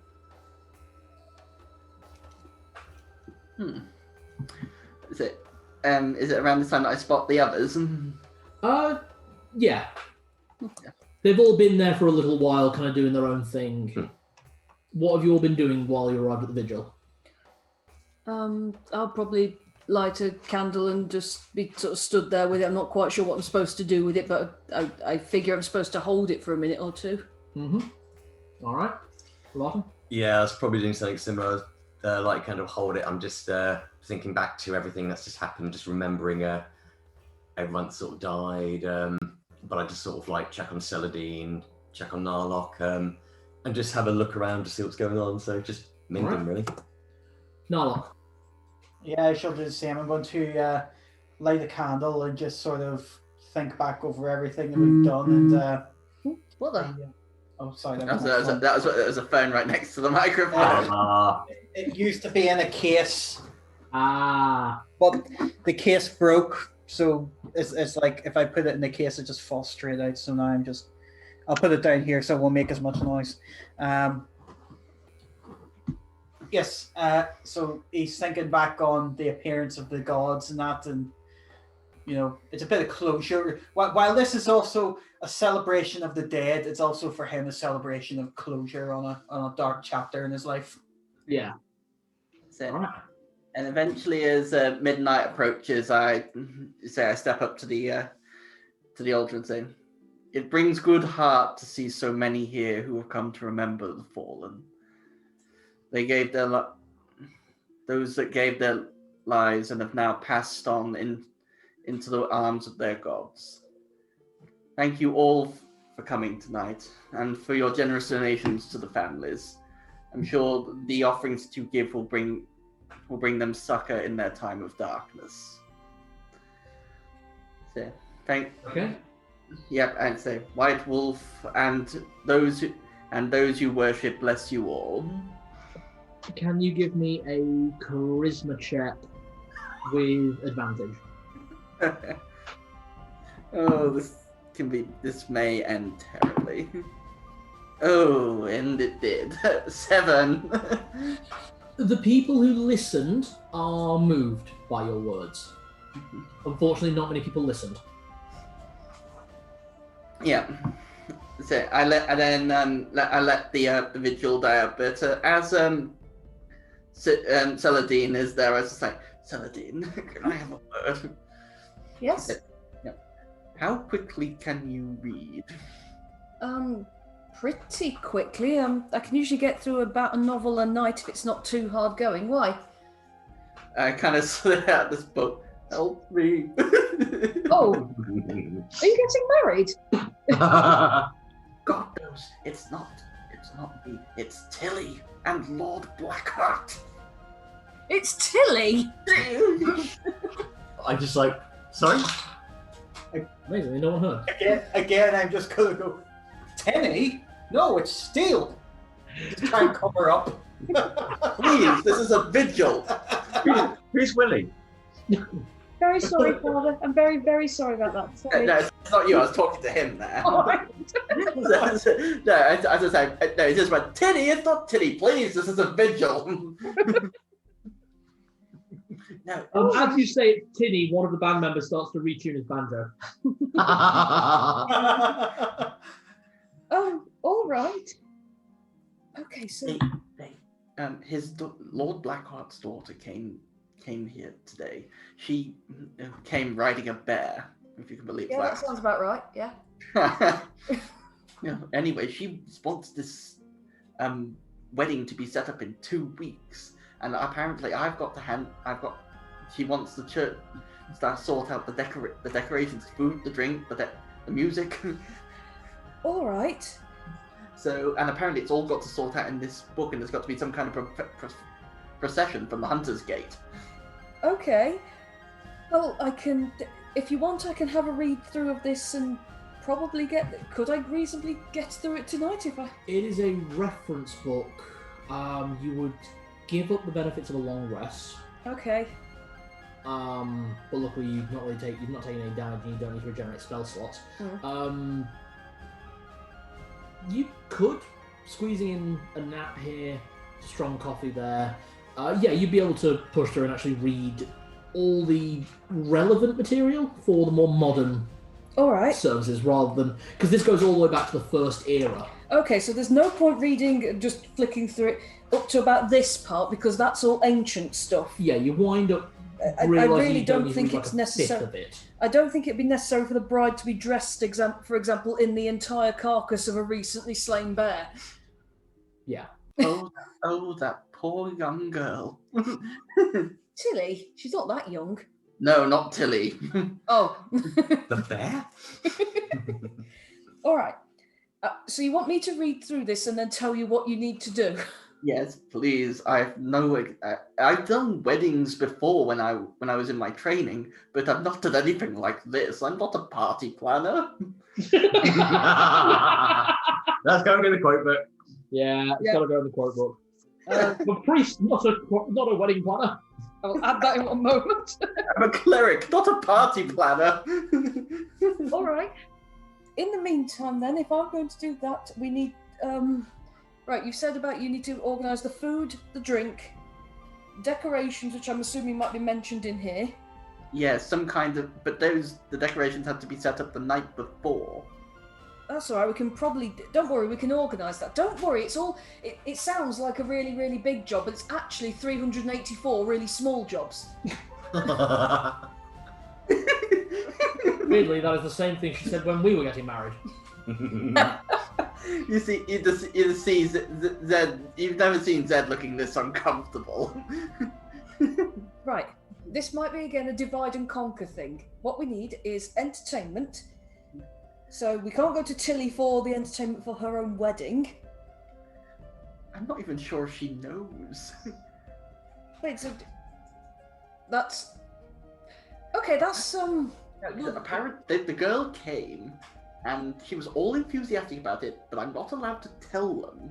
And apparently, Tilly has only known Lord Blackheart for 2 months. That's not long enough to get married on. Well, That's what I said. maybe it is. Maybe it's true love. I don't know. Let's focus on the thing we've been asked to do. It's not our business to interfere in that. No, although I do question Tilly's Motives, yes. motives, because marrying Lord Blackheart would give her considerable status within the city. It would. It would, but Lord Blackheart's never been particularly interested in politics, so. Doesn't he own the land? Well, yes, but he's never been particularly. I'm right. Yeah, you are right. Yeah. He's never been particularly interested in doing anything with the land other than letting people live there and give him money for it. And if she has the say? Well, Give me a local knowledge check. me. Yeah. Do I have local knowledge? I might. It's basically just an intelligence check for you. Oh, I do actually have local knowledge. Oh. That's a cactus, which is annoying because it was a good one. 7, 8, 9, 10. You know enough to know that the only people that can actually do it with the land are the direct Blackheart family. And he's not? No, she's not. Oh. She wouldn't be. Well, Tilly would. Just because she's marrying in doesn't mean she'd be able to actually do anything. Well, that does raise some weights. But very well. Well, if you can give me all the advice that you can, I would read it myself, but on top of everything else, this is going to be a big business. I know I can already count on Clyde, I think, for some of the food, and he knows his drink. I was going to say, actually, Clive is probably the best person to go to for food and drink in the city. For entertainment, then I'm sure Roberto knew some people from his time as a bard. True, we could. Roberto, what do you think? Entertainment. Well, look no further. I could probably rally up some people I've seen actually around some of my journeys. Not Dale, but passing through. Might have been. Oh, damn, because I know from ages ago there was a really good band, but it was in the pub which was before the brothel. Back in Denethor. Denethor, thank you. Well, Denethor, so I could probably inquire, well, I mean, if I was to make a trek or something, whether they're travelling around Torgavale, I could ask Clive, I could probably ask around, or perhaps even Saliva might know some people. Saliva? well, he might know some people. Yes, musical. But I like that thought, though. We've actually got a postal service now. Mm-hmm. Send an express kobold. Yeah. You sent Denethor with a letter explaining what we need. We need to. There was a group of very good musicians when I was starting out as a bard. Didn't get to know them very often, but that was. If you know the name of the pub, you could just send it there, care of the pub. The Bloody Rose. Yeah, I remember the rose bit, the bloody bit. Yeah. Sorry, the Bleeding Rose. Bleeding Rose. Yeah, named after his mother-in-law. That's it. And if the decorations are I've not read it properly, but if the decorations are flowers and that kind of thing, which have to be picked right as then would the hunters be able? Well, it might be a little bit too medial for hunters. Oh, the rangers need something to be doing, and again, I hate to say it, but we could call on the giant army of kobolds. I'll have a read through, see what the decorations have to be. You said the decorations have to be done in secret. Yeah, everything has to be done in secret. And I could always call a few favors on the people of the street to move things, no questions asked. Mm-hmm. I like this. If we can pull this off, I'll owe all of you big time. I'll owe you all a favor. Well, I think I owe you an apology. Don't worry, your ducks are in the storeroom ready. They'll be prepared in time for the feast. Where's Tibbles? He's the one who called them. Yeah, he's always with me. Yeah, sorry about that. Just kind of rough. Alright, is there anything else we need to discuss before we all break for probably sleep and, well, reading for me? Well, what kind of gossip are we going to make about what Tilly's wearing? Oh, well, obviously she's going to be dressed slutty. Oh, I'm not dealing with the dress. I don't have to deal with the dress. I've got enough to do. Well, don't worry, I don't think anyone's going to be dealing with her dress, because I think we'll be very lucky if she's wearing one. Oh, mercy, not in my church. Well, very naked. Oh, fair point. Well, yeah. I'm pretty sure I can help you doing a deep clean after I've slept off the 5-day hangover. Ah, yes, you're going to be organising if you're in charge of entertainment, is that all right? You organise who's coming to entertain, so you've got the leads of this other band and Saliva. Now, I'm not quite sure what kind of dances they might mean, but... I will do the research and find out what music they need. Alright, are we meeting tomorrow morning at some point then? Yeah, meet at the Necrobane. I'll make sure that Clive has got his strongest coffee ready for you. Thank you. Oh yeah, is there a funeral tomorrow? Oh yeah. Yes, I've got. I'll make sure that he's got things ready. I've got to go to. I've got to attend the funeral where they're burying the fallen. All right. Okay. Maybe it's best to meet after the funeral, because if you could always use that time to rest. True. I wouldn't mind attending the funeral. It's alright, I'll power through. It's fine. Welcome to student life. Wizards. Alright, if that's the case, then if all of you will excuse me, I've got an awful lot of reading and black coffee to consume. Okay, you give me an intel check. I'll tell you how much you read before dawn. And actually, I'll just tell you how much sleep you get. I'm just going to be walking back to my house muttering about how I'm going to need a lot of coffee. Oh, I rolled a nat 1, Cal. You get no sleep at all. Coffee. Yeah. Yeah. Lana, I need coffee. I'm going to need a lot of coffee. I've got a big, boring book to read. You actually don't even go to your room to get through this. You actually read it at the kitchen table. Exactly. And Lana just, every time you start you drifting off, Lana forward rolls out of the pit that is her room to pour you extra black coffee. I'm not sleeping. I'm fine. Right. Okay. Right. Decorations. We probably don't need the entrails. You do manage to get through everything you need to. I do need to make a constitution check. Of course you do. Let's not use that dice again, because fuck you. That was a nat 1. Okay, it's a 12 altogether then. You will be missing the funeral. Okay, I'm too tired. You fall asleep. I fall the asleep at desk. the table. Yeah. At the kitchen table. Yes, that's the one.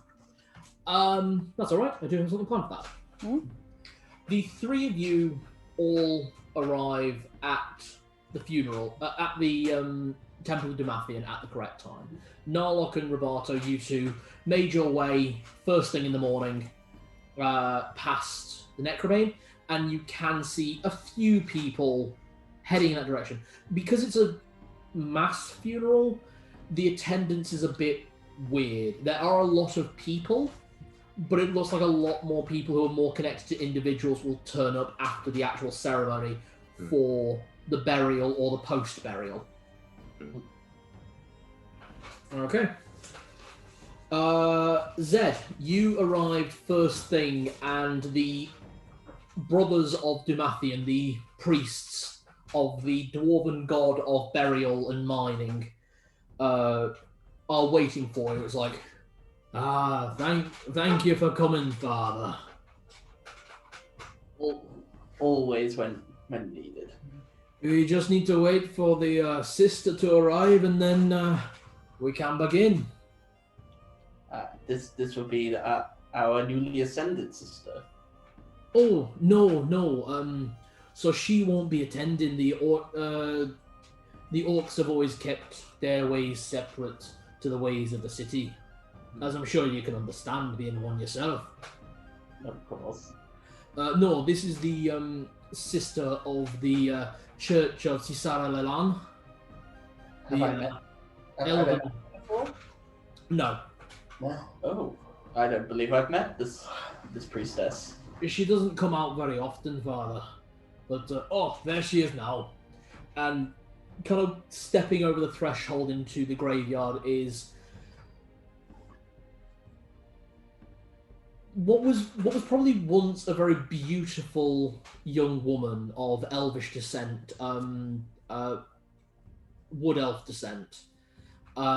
She is older, and visibly older, as many priests of wood elves tend to be, and elves in general. Mm-hmm. That said, she is wearing a very nice silk robe, and when she approaches, you see that she's also barefoot. Like, hello, gentlemen. Blessings, my lady. And blessings of the lovers upon you too. Let us deal with this grisly business. The sister doesn't really do funerals, Father. She attends mostly to more of a marriage counselor. I can imagine. So, as people start to arrive, basically, the major priests of the region of the city are basically just there as attendants to show face, while the head priest of Dumathian, the brother who came to you, gives the eulogy.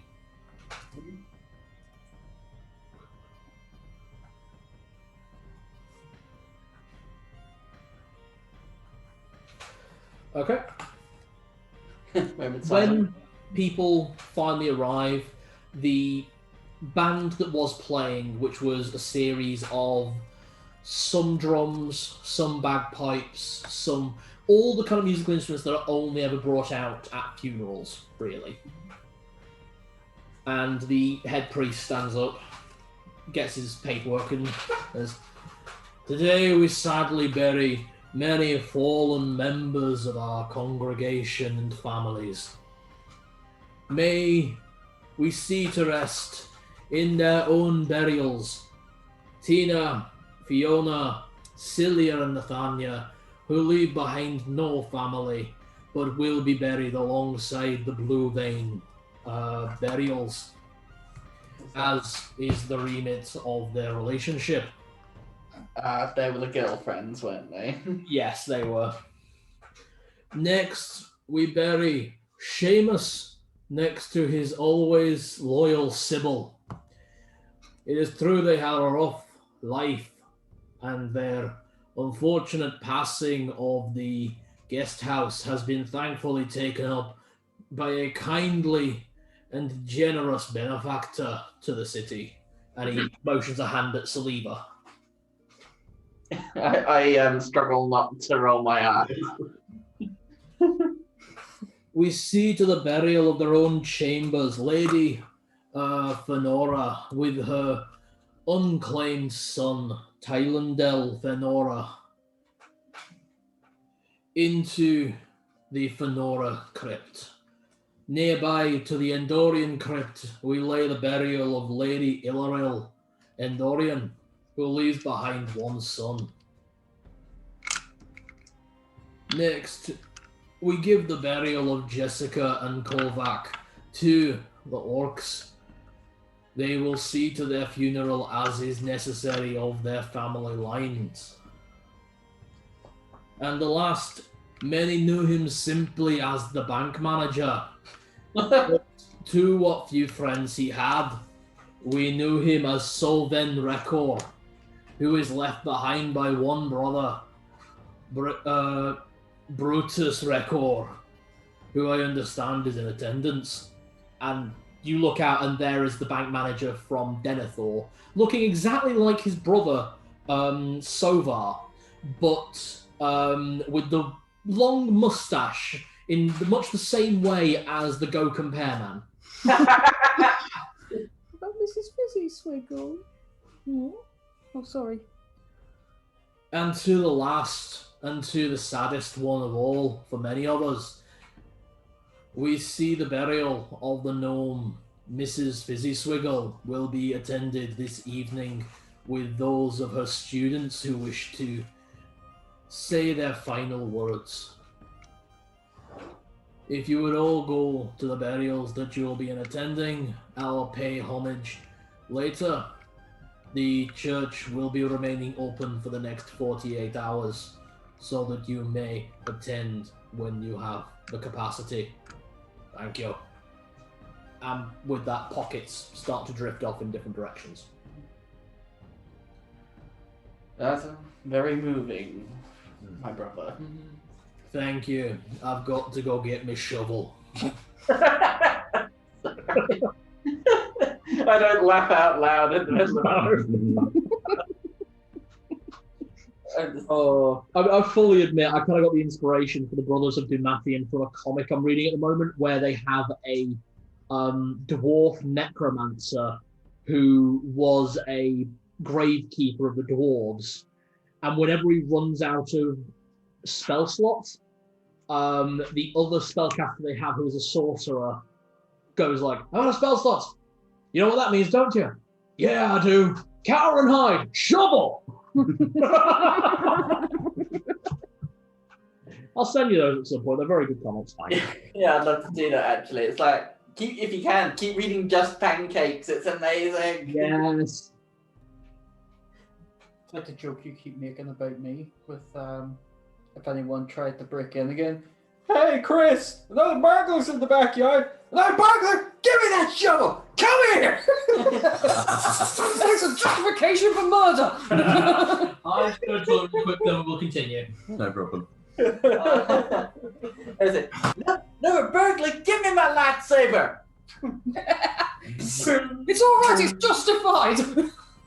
Actually, even though we don't have anywhere to use one, I am tempted to buy a shovel just to have it if I have to go. But we have a smack. shovel. We do? Yeah, well, we have a spade. Oh, great, yeah. I'm going to smack somebody's head in with that if I need to.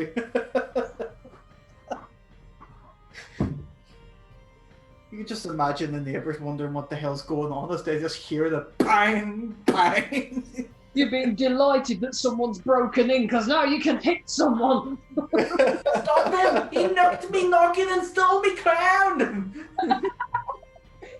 New innovative home security. A shovel.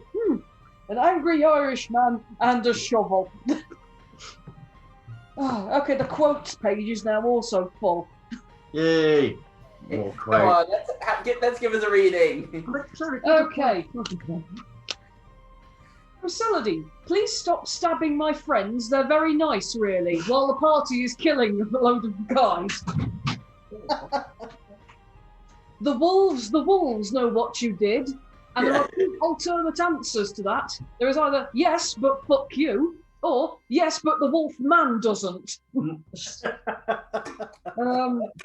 Norlock falls into a pitfall. Oh shit, not again. I will write a song for you called Song in the Key of Twat. Cal, you are a monster to Chris doing something that we still don't know what it was. I am so sorry, Celadine while clubbing a rat to death. Oh, that one, yeah. Norlock, I'm very protective of her. Zed, you killed her father! Zed, see now the weasels know what you did. Celadine, Tibbles can't eat her balls. Her. Zed, Tibbles, stop playing fetch with the crossbow. A heart-wrenching one here. Roboto, it was never about the music, and I'll still play and make magic. No. Oh, I remember that one. Cal, fuck it, Sphinx. I love that that's the one that follows that line. I'm proud of that.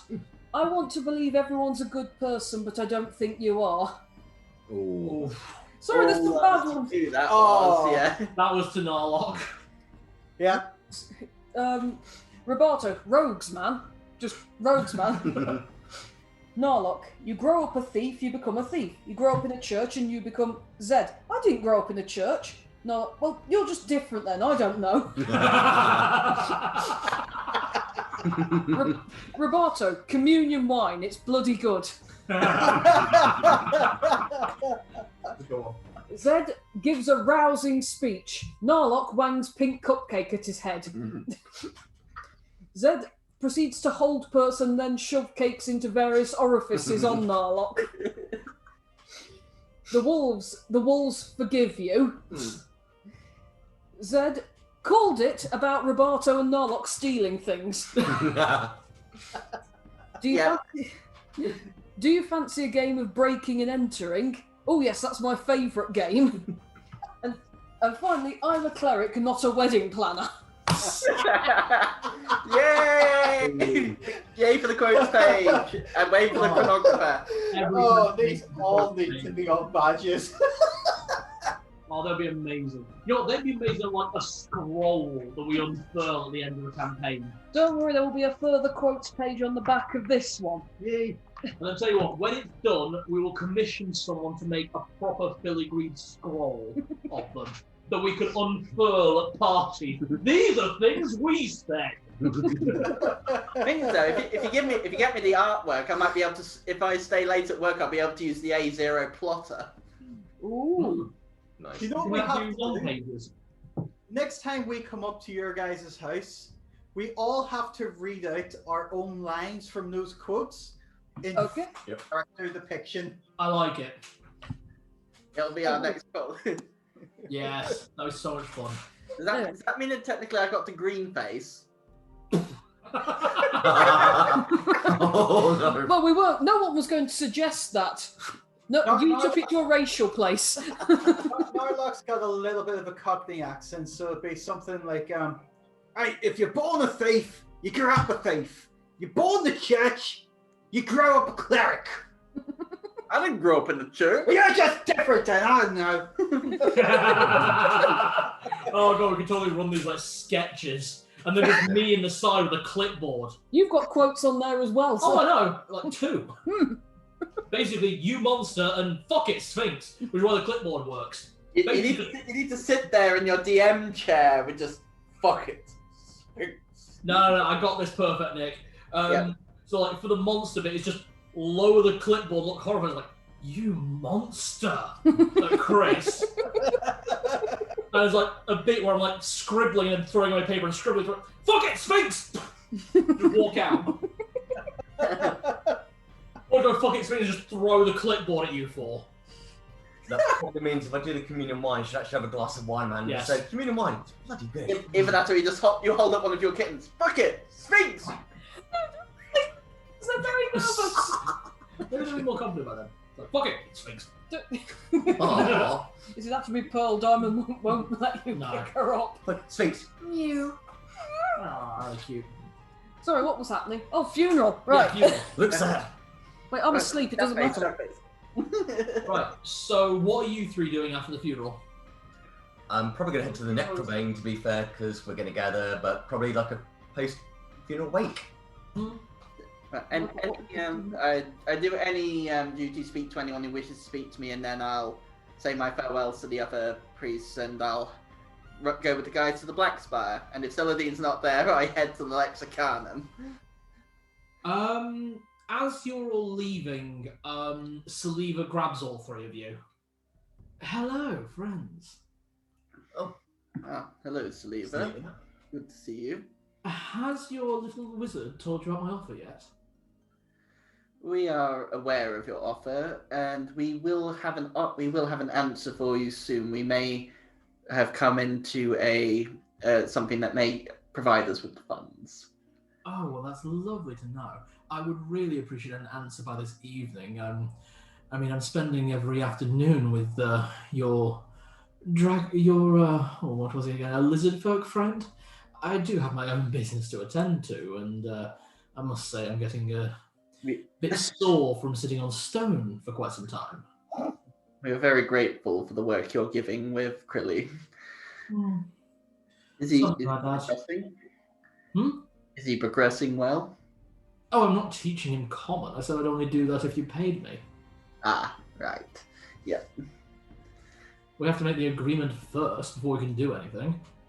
That is completely fair. We're actually on our way to speak with Celadine, so we will endeavour to send. If we can't do it in person, we will send a fast kobold.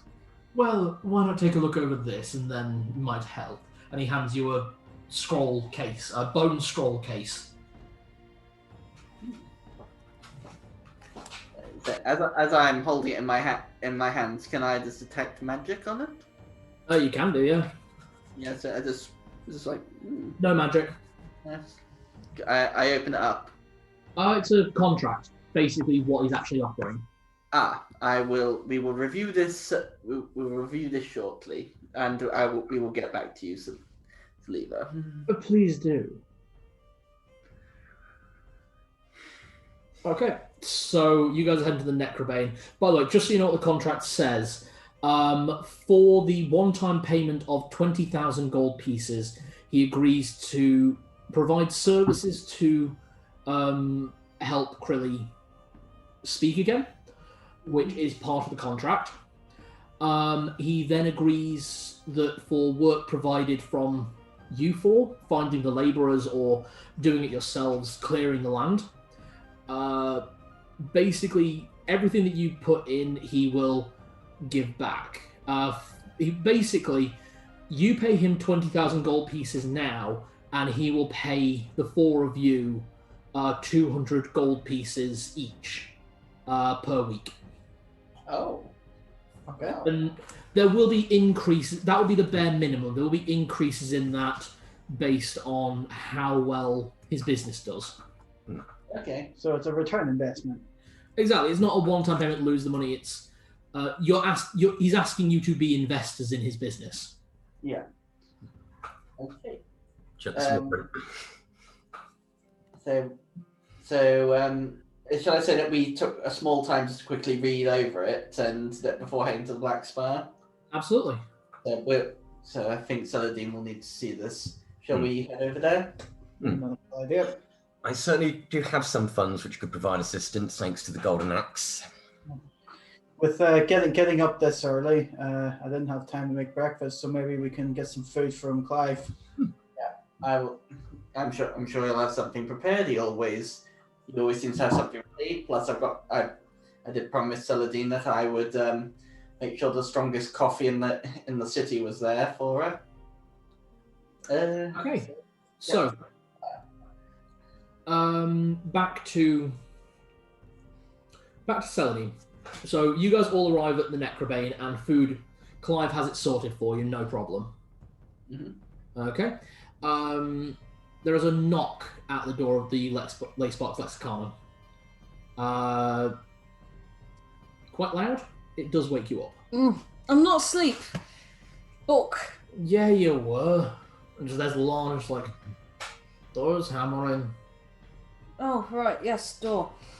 I get it myself, but Yeah. tired.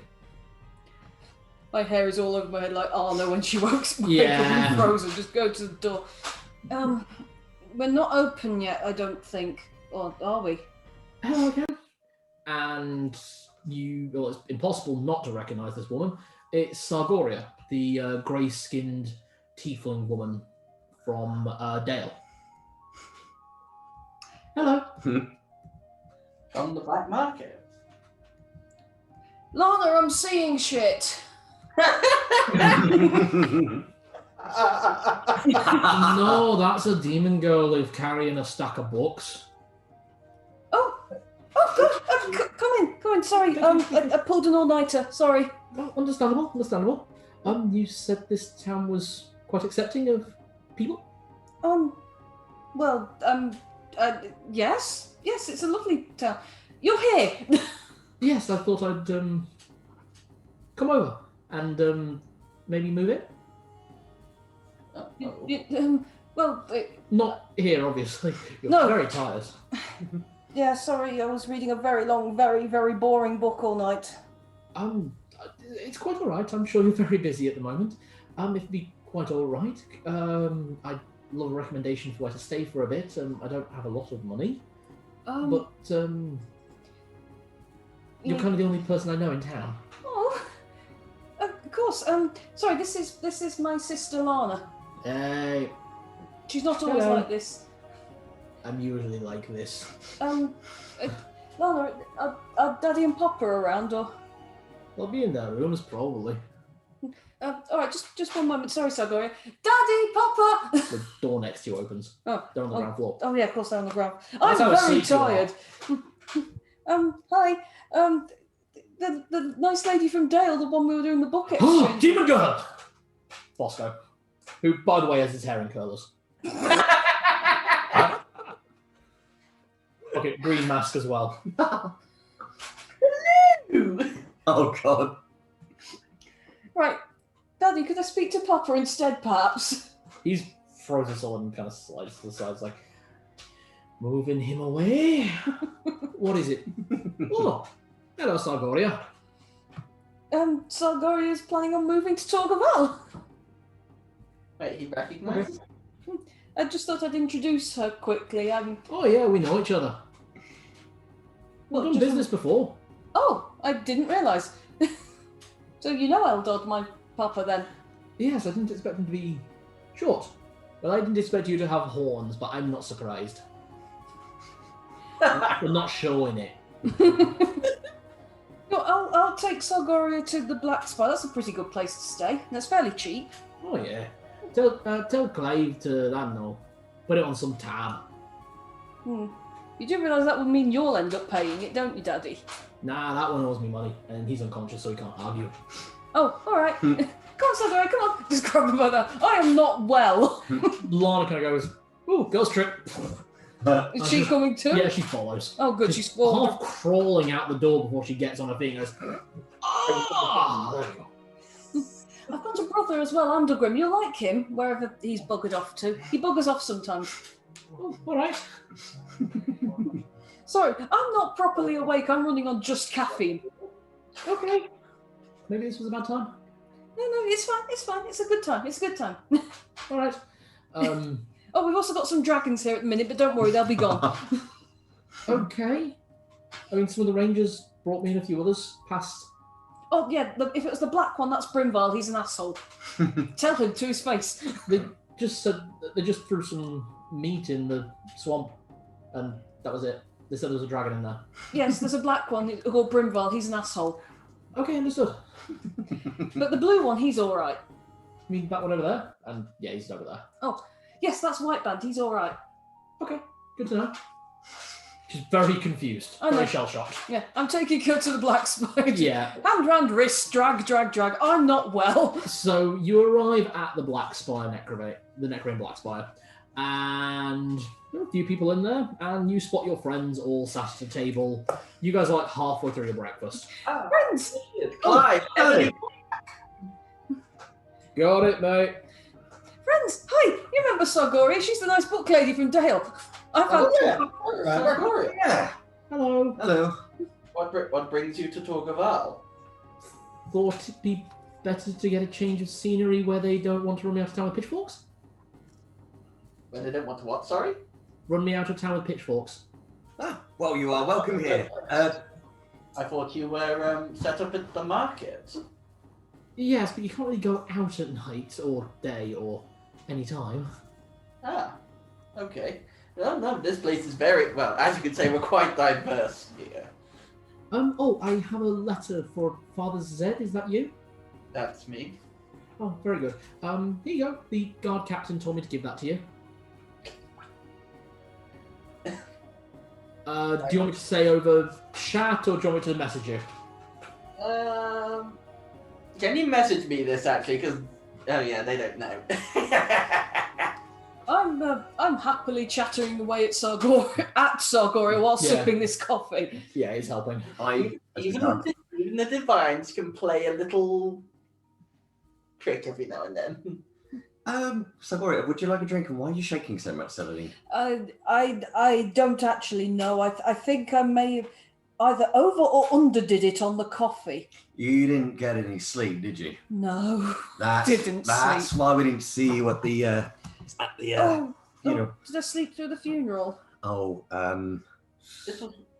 It was a very general affair. We said prayers for you. Thank you. Oh, the coffee's helping. Oh, look, the jitters are going. Yeah, ebony black. It's the strongest. Celadine, I don't think the jitters are going. I just think you're vibrating so much it's leveling out. Yep. Oh, that book was really long and really boring. I'm sorry, Celadine. Were you at least able to process the information? Yes. Right. Okay. So, in terms of what we'll need for specifics, in terms of music, bollocks, I need the GM's input on this bit. Don't worry, I nearly sorted this out, and then I'll be with you. Right. Well, in terms of music, if we get an idea of the kind of music, I'm pretty sure that band in Denethor that I saw might be able to come along. So if we can send a letter to perhaps the Bleeding Rose, they might be able to get some input on there, or they could recommend other bands. Absolutely. And I think it might be worth asking Saliva as well, because I got the impression from the book that what they want is a big ceremony. I'm sure that Tilly was around Denethor as well, so maybe she might appreciate a little bit of music from around that area as well. Okay, so that's one part. Let's see, the food and drink, it just says lots of it, and it ought to be... Lots of highest quality available. It has to be the best we can possibly provide.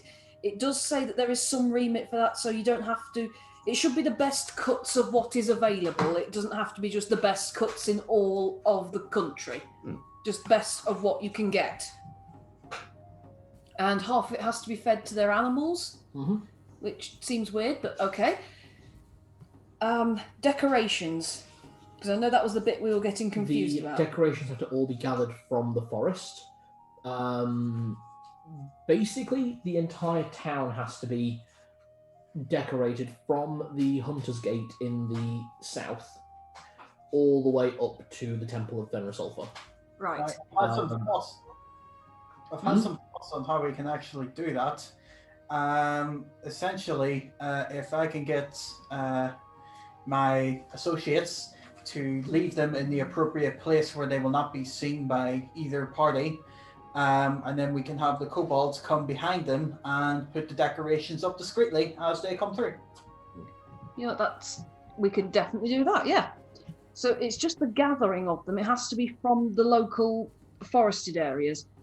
Now, I don't know whether to ask the kobolds on that. We can ask the kobolds, we can ask the rangers. Lana, what about your men? Would they be up for Hello? Yeah, what's up? Lana, you know all your pirates? Oh yeah, me boys. Yeah, you boys. Do you think they'd be up for helping us, this is going to sound really stupid, helping us plan a wedding? Just by gathering flowers and that sort of thing from the forests? I've wrecked enough weddings, so I don't see why a bit of karmic rebalancing. See there, we've got a group, like 100 or so men? 1,000. That bloody hell. What? Nothing, never mind. Is that a lot? Is that a lot? I mean, we did have that was across 5 ships. Admiral Lana. They must have been massive ships. 3 galleons, 2 sloops. That's about right. So we've got that as well. We could have 1,000 men going out into the forest, and between them, the rangers and the kobolds, we can probably get enough flowers and things, hopefully without deforesting the whole area. Rangers and kobolds and men. Oh my. I'm sorry. Okay. And then in terms of drink, again, just has to be a lot of it. Yeah, so especially if you're going to drink like a pirate, and I just look at Lana, I'm like, yeah, we're going to need a lot of drink. Sourcing the alcohol. I think we talked to Clive about that. He's able to keep this place supplied. Hey there. I kind of, oh, thank goodness. Yeah, yes. I must apologize. I talked to, what was her name? Sargoria. Yes. I must apologize for any disruption that must have occurred into the market that day. No, it's quite alright. Bosco told us to not be there at the time, and when we came back, everything was alright. What? I'm sorry that I arranged with the captain of Dale to perform a little mission for me. Do you recall? Well, you didn't look into tent number 3 in the market, did you? No, you wouldn't let me. Yeah, good thing. You recall that house of ill repute at the back? Ill repute. Before we left the city, I commissioned the guard using the funds that the mayor gave me to raid the market and shut that brothel down. Oh! Yeah, that's what we've been planning for a while. Whoa. The one, sadly, some of them did not survive the conflict, but it appears that most of them are being treated and cared for. Father said, do you take donations for the church? We prefer, I think we prefer the acts to speak louder, don't we? I don't. Charitable donation isn't one of the tenets, if I recall. It's all about getting what you. Natural order being restored, is it? Yeah. Okay, in that case then, I will take this 50 platinum I was about to donate to you and donate it to the fund for the families. How about that as an act? That's acceptable, thank you. Right, because even I was wow, that was bad, that place. Yeah, no shits given. Is that literally what it was called? Yeah, no shits given. Yeah. And the slaver that took it over has been taken into custody. Hopefully he will not see the light of day again. What about the restaurant? Is that still...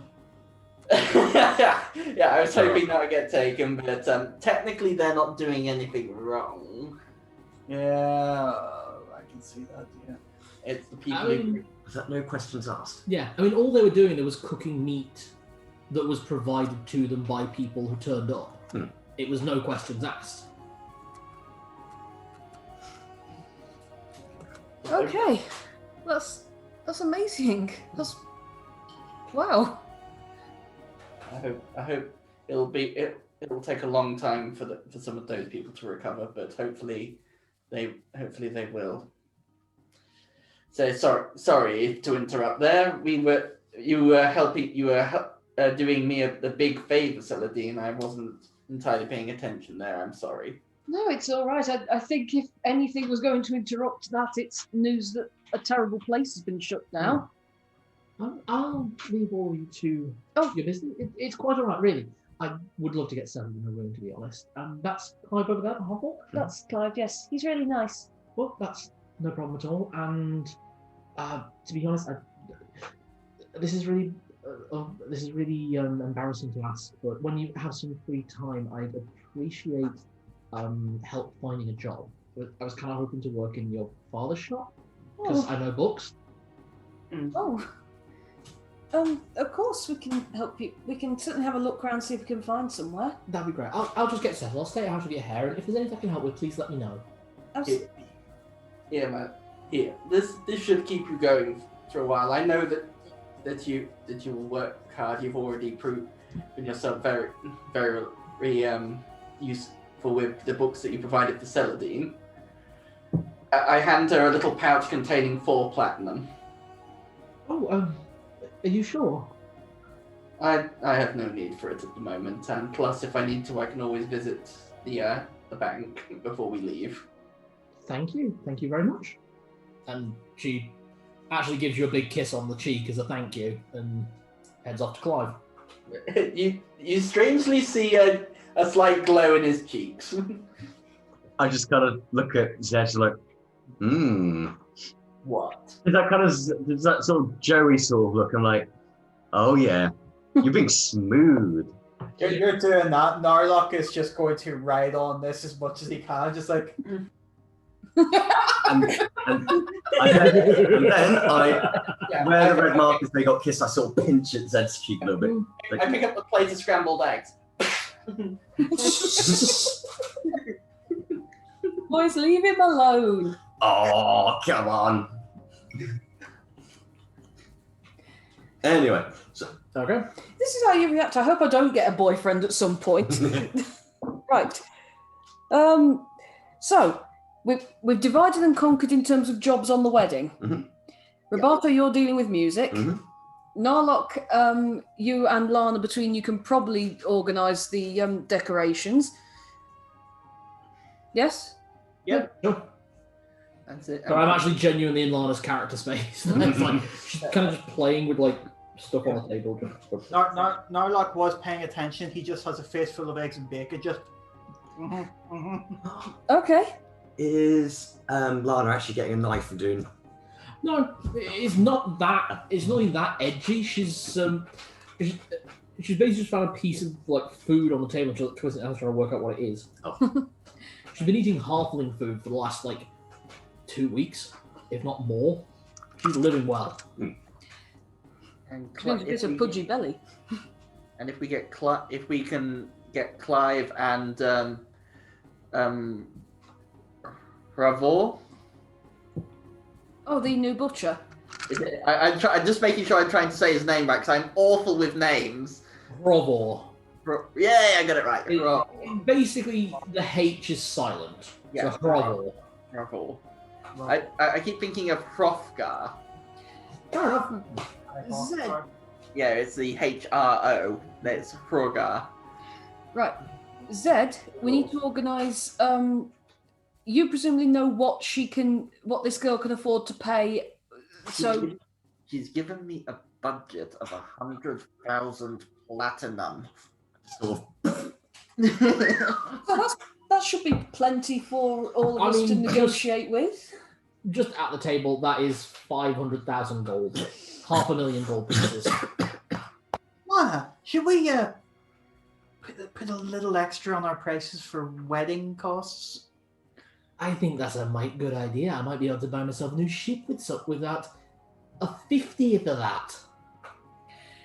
I think, yeah. Yeah.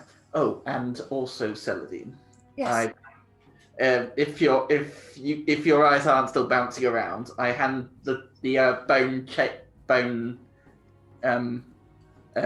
scroll over to you. Saliva approaches at the funeral with this. I mean, you've seen scroll cases like this before. When I say bone, it's like ivory. Oh yeah. Well, that's expensive. Very. He's got plenty of money to splash about on contract cases then.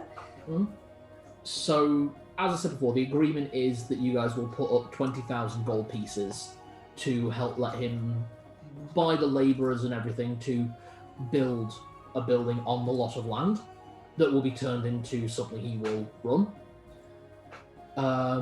And for your help clearing the space while he uses the time to teach Krilly to speak,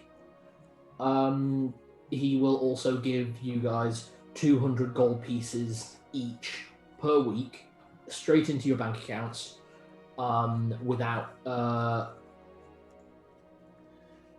that much can fluctuate, but you will always get a minimum of 200 gold pieces each. Definitely says we will always be guaranteed a minimum until the time of our deaths, or until the time of his business folding. Until time of business folding, being sold to someone else where a new contract has to be signed up. Honestly, I'm going through it looking for the trick. Give me a check. It's intelligence based. Nat 20. Woohoo! There's no tricks. No tricks. It is completely legit. It has been notarized by 3 of the noble houses of Torgaval, and has also been signed previous to contract agreements by the mayor of Dale. Wow. I'm just relaying it's completely legitimate. There's no trick here. I'm genuinely looking through it, trying to find the artful wording, but there is no loophole. You are looking through it, you notice another note in the scroll case. You're older than that 20, so I'll allow it. Mm-hmm. The note reads, I know you don't trust me as far as you can throw me, which is probably quite far for some of you, so I made sure that this is completely airtight, haha, and binding. I think it's... I don't see that... I can't find anywhere where we'd be losing out on this deal. And I'm genuinely looking. I don't agree with his practices, but he is good at what he does, and for Krilly's sake. That's Well, he did say this is only going to be an inn. He's tired of the debauchery, so I mean, even for your sake, that must be, But what about Paul Clive? Actually, that's a point. Clive, has he gone through the proper channels in terms of opening another inn? Oh yeah, he came and spoke to me. Fucking Australian, what the fuck? Howdy, partner. Howdy. I got a snake in my boot. No, he came through the right channels. He came and spoke to me yesterday before having me actually sign that up. Well, not me sign that up, but made me have to look through it, make sure I was okay with it. As far as I know, he went over to Ellie's place, but she ain't been around, so one of her girls had a quick look over, said it was all right by her. And, yeah, basically both the other taverns in town. I mean, the last one it's got to go through is Lord Bumblefoot, but looks like it's got the notarization from the Bumblefoot estate. I mean, they're in charge of all the food and cuisine places in town. So, are we agreed then? Krilly, Yeah. We'll put in the money, Krilly learns to talk, and we just clear the land for him. How much do we have in the joint account? So, in the joint I account... was going to say, Roberto just put in 10,000 yesterday, That so... was 10,000 gold. I mean, in 5 weeks, I'll be getting it back. Yeah, pretty much. 10 weeks. 10 weeks. Oh, wait. 10, 2, 4, 6, Because it's 8. 200 gold. Oh, yeah. 10,000. So, 10,000... 10,000 gold. So Yeah. 2, 4, 6, 8, 10. 5 Yeah. weeks. 20,000, so that's... Or is it just my math being really shit again? It's not being weird. Basically, 200 gold a week, which in this world is every 10 days, would net you just shy of 1,000 gold every 10 days. Okay. So let's call it 1,000. It would take 10 weeks to get your money back. Okay. It would take at least like 25 weeks, which in this would be about 5 months Okay. to get all of your money back. Plus, I didn't realise that the system ran a bit different there. well, you were doing it as 200. You were clearly thinking it was like 2,000, which is why you would have got 5. Yeah, I missed out the 0. Yeah, Yeah. That's why I keep saying before. Math You stuff. basically added a 0 to what he was giving you. As said before, I said again, my math is fucking shit. So, it means if we got 10,000 gold in the account, well, in platinum that's 5,000 gold? In platinum, 20,000 gold. So it's 2,000 platinum is 10,000 gold, isn't it? that's in 5th edition. In 1st edition, it'd be 4,000. Oh, okay. Okay, so Yep. 10,000 gold is 4,000 platinum. 20,000 gold is 4,000 platinum. Okay, and how many platinums do we have? Would you just like the number across both accounts, or would you like to separate it? I've got my numbers here. So in my account, I have 1,965 platinum. I have 335 at home and 101 on my person. Okay. And in the account owned by Brightson, Leyspark, and Zed, 7,005 platinum. 7,000? Yeah. Got more than enough. Mhm. Between what you got from the Mayor of Dale and then the 10,000 gold that Dudley just dumped in, there is 7,005 platinum pieces in the joint account. So Elijah wishes for a response. Saliva. Sorry. Off in Barovia somewhere. There's a shiver. Saliva. Think what- Oliver. Yeah, I know. Yeah, my little brother Oliver. Saliva. There we go. Yeah. I suggest that we send. Should we send a check? We could do. I think we've still got at least. We've definitely got at least one spare check in the bag of holding. I might. Oh yeah, and I've got one on me. So. I am definitely perfectly fine with putting up my 1,000 for it. So if you guys put 3 from your account, I'll put 1 for mine. There's equal share. Yeah. Okay, I think we best still sign this contract then. Mm-hmm. Okay. So, do I kind of just knock on the wall? Cobalt mail. Pretty much. There's like one pops through the window, it's like, what up? Sign the contract, put the check in there, and secure it very securely. I write one of my checks out with I just go right. The glasses that I bought are the little full look ones that rest on your nose. Yeah, the proper pince nez. Glasses on, big feather quill. Yeah. I'll pull out a sheet of paper. I stack a large handful of the bacon in it, wrap it up, and say, for your delivery. Ah, thanks much, Lee. Could you deliver this? Could you deliver? We put the also make a makeshift envelope and put the checks in it. Can these be delivered to Saliva? Got it. No problem. See ya. He's gone. Oh, I'm going to go mention to Clive because he knows everyone, and everyone goes to the Necrobane at some point. Yeah. With the kobolds and the post, I've spoken to the big blue dragon, and he says the kobolds are quite happy to do this for free. Just throw them some scraps with the deliveries. Ah, that's nice for to know. That's what I've been doing anyway. I've been giving full meals. Wouldn't bother with hanging around a bit more often. Well, yeah, they just want feeding. Could you just let everyone know? Because everyone comes here eventually anyway, and Yeah, they do. just tell everyone feed them, and then they'll deliver your post for you. Got it. No problem. Thank you. That's one thing. Right, other jobs we need to do. I need to talk to Lady Bumblefoot because White Band wants to buy the house the kobolds are squatting in. Yeah, I think it'd be better if the 4 of us went because it seems like stubborn. Yeah. Plus, I'm not entirely sure I'm completely well.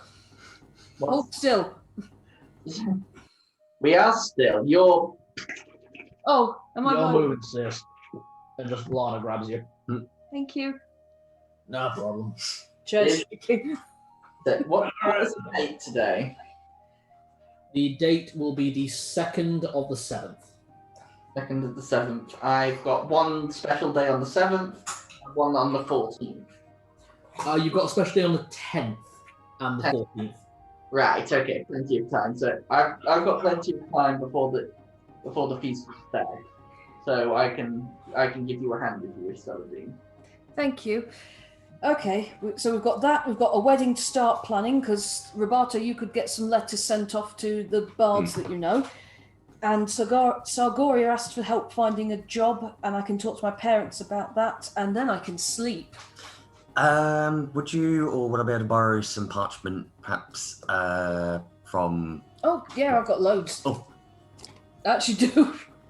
Yeah, have some parchment. If we are on the way to the Bumblefoot residence, I would like to stop off at the bank first. Yeah. Because if I am right, I know it was 1,000 to open an account, but don't we have to keep that as a minimum balance? On a single account, you need to keep the balance over 500. 500 gold. 500 platinum. That's fine. Then I've got 965 in it still after giving the 1,000 to Leela, so it should be all right. There was one other thing of jobs that we could potentially do through today, and I can't remember what it was. That's going to annoy me. That's really going to annoy me because I've just remembered one and forgotten it again immediately. So there's going to be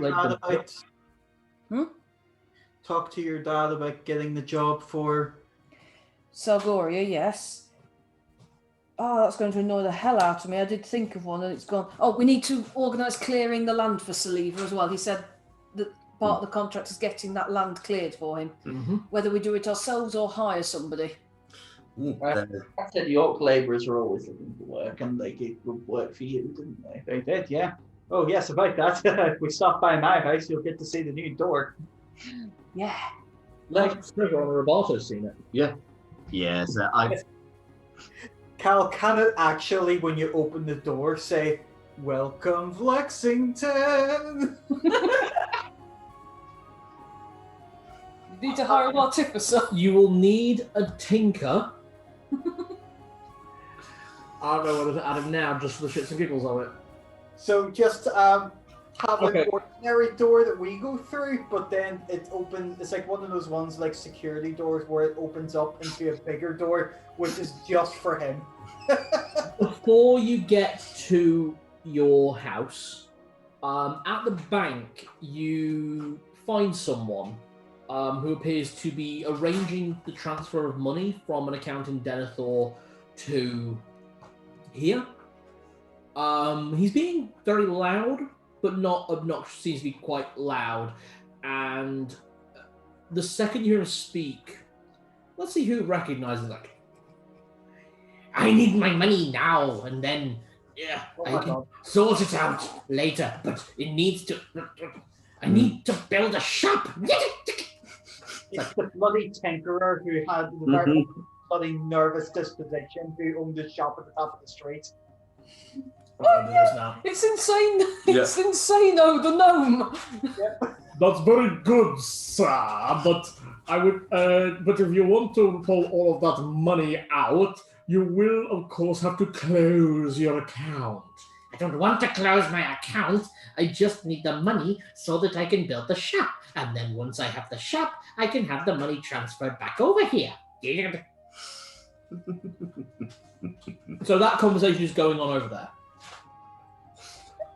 Where was that gnome? I think he was in Pelennor? Denethor. Denethor. He was a tweaker gnome tinker. Oh, wasn't he the one who made my timepiece? Yep. Do you remember it was the time where the girls were all going rabid, randomly attacking people? Yeah. Oh yeah. So there will be the option during downtime to have that installed. Yeah, there's an artificer in town. He's insane, but And twitchy, and he has painted on eyebrows. Well, not so much painted on as you can see where the hairs used to be because of the burns. Fucking artificers, man. the only bit of his face is in soot, where the hair's burnt off. Heading to Narlock's house, you do see a new door, and the entire facade of the outside, which appears to be made of very nicely lacquered wood. You've poshed it up a bit. Yeah, they did more than I expected, but you know, it's now Mayor of Lexington won't have to break the door down to get into the house. True. Oh, we're 5-star quality. You say all the orc labourers did this? Yeah. And were they expensive? No, actually, so long as we paid for supplies. I mean, if we gave them the money to cover their labour, which was something like a gold each, and then if we give them the money as well to cover shovels and whatever other equipment they need, I'm sure they do it rather cheap. Right, we'll sort that as well then, because we're not going to find better labourers than orcs. I've still not seen Andalgrim for like 3 days. You haven't? I probably ought to be concerned about that. You probably should. I'll be concerned about that when I wake up properly. Last time I saw him was at the funeral, wasn't it? He was not at the funeral. No, he was. He was. He was at the funeral to the two orcs, but he was not that's at the the last man. funeral. Yeah, that was the funeral I meant.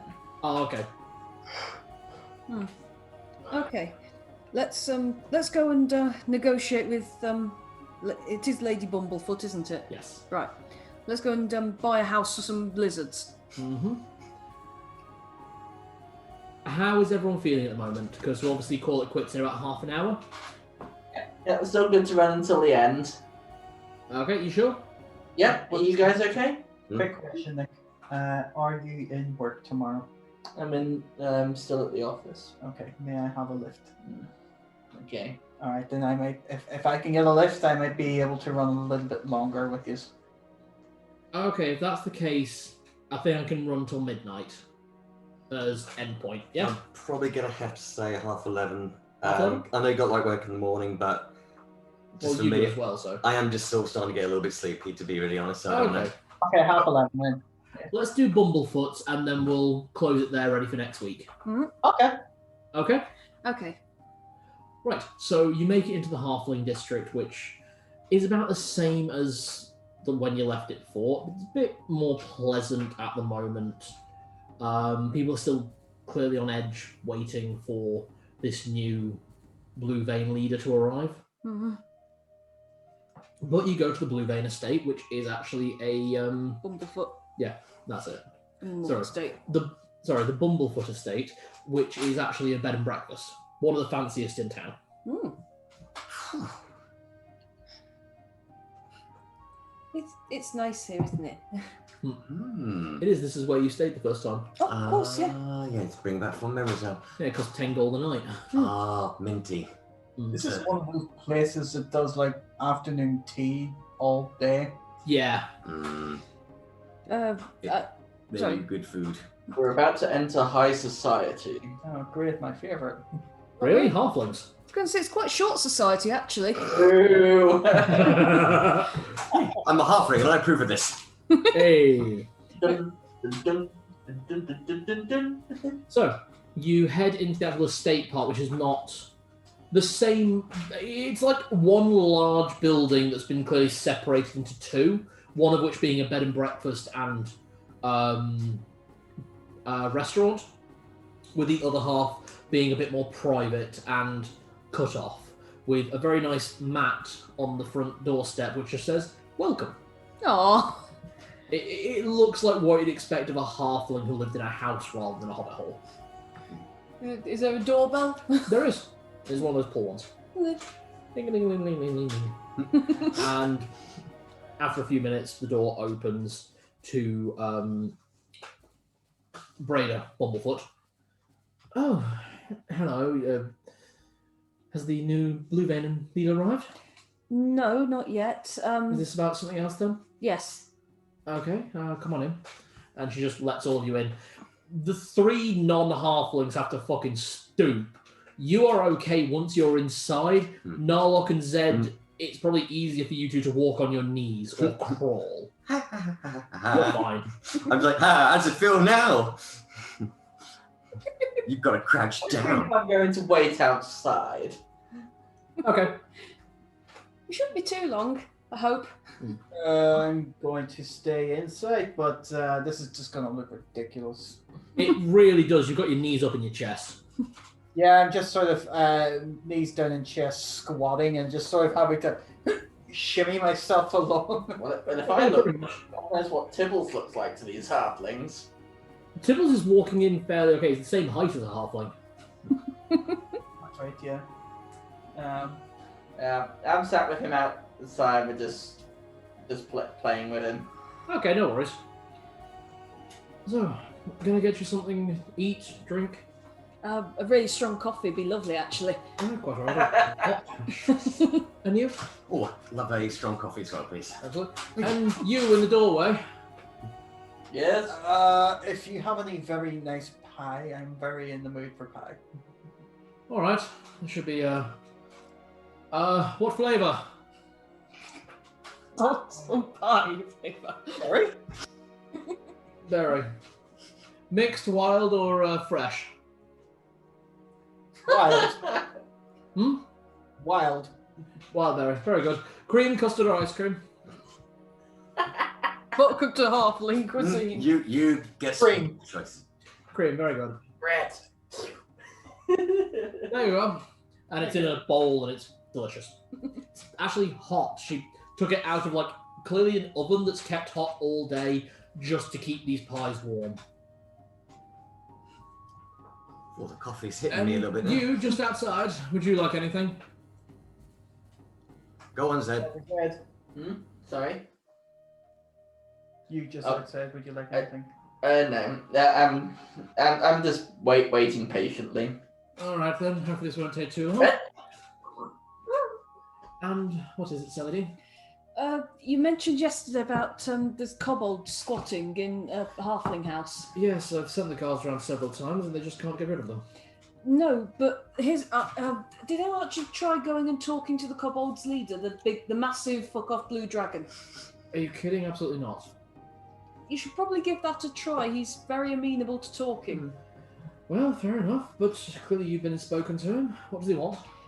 Take out the deed of ownership and put it out. He wants to negotiate buying the house for them, so he wouldn't be squatting.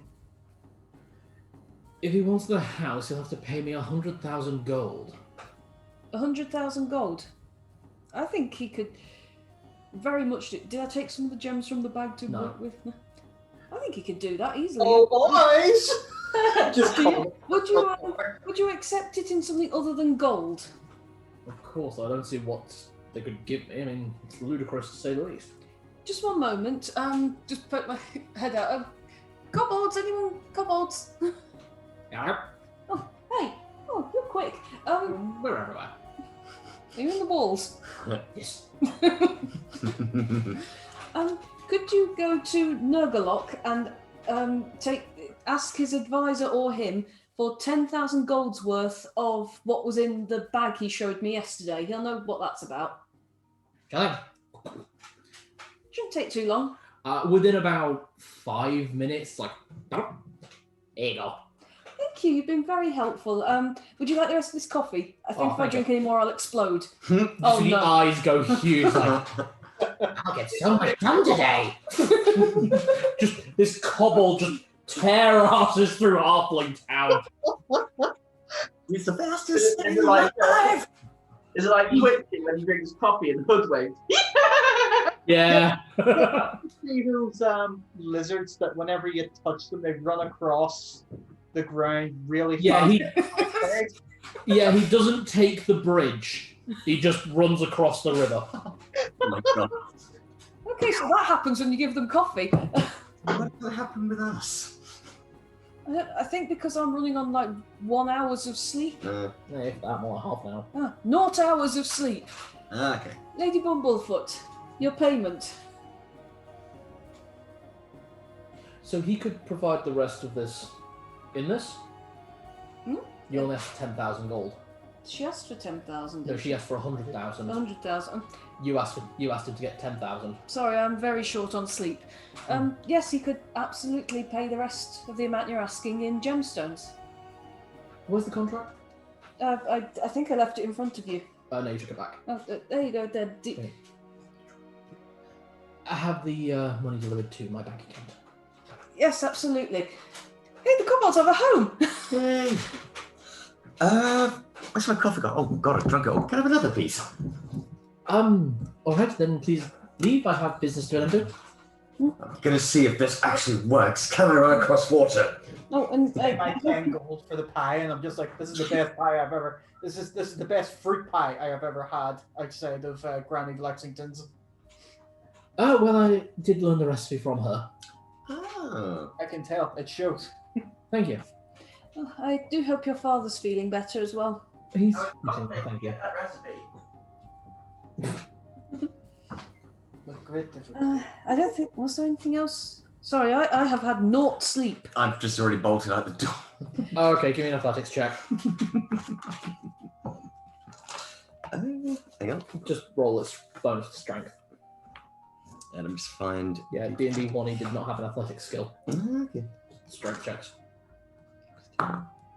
Nat 20. You don't run across the river because that is a physical impossibility. That said, you're pretty certain you did because what you basically did was you jumped at the perfect moment and kept moving your legs. and you make it to the other side of the river unscathed. Where am I? Actually, you do have a ring of feather fall, so that kind of helped.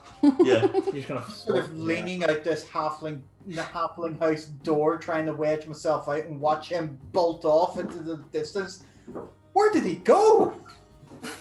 But then I stop for a minute. I'm like, where am I? You're now in Dwarf Town. Right, turn around, but I'm walking.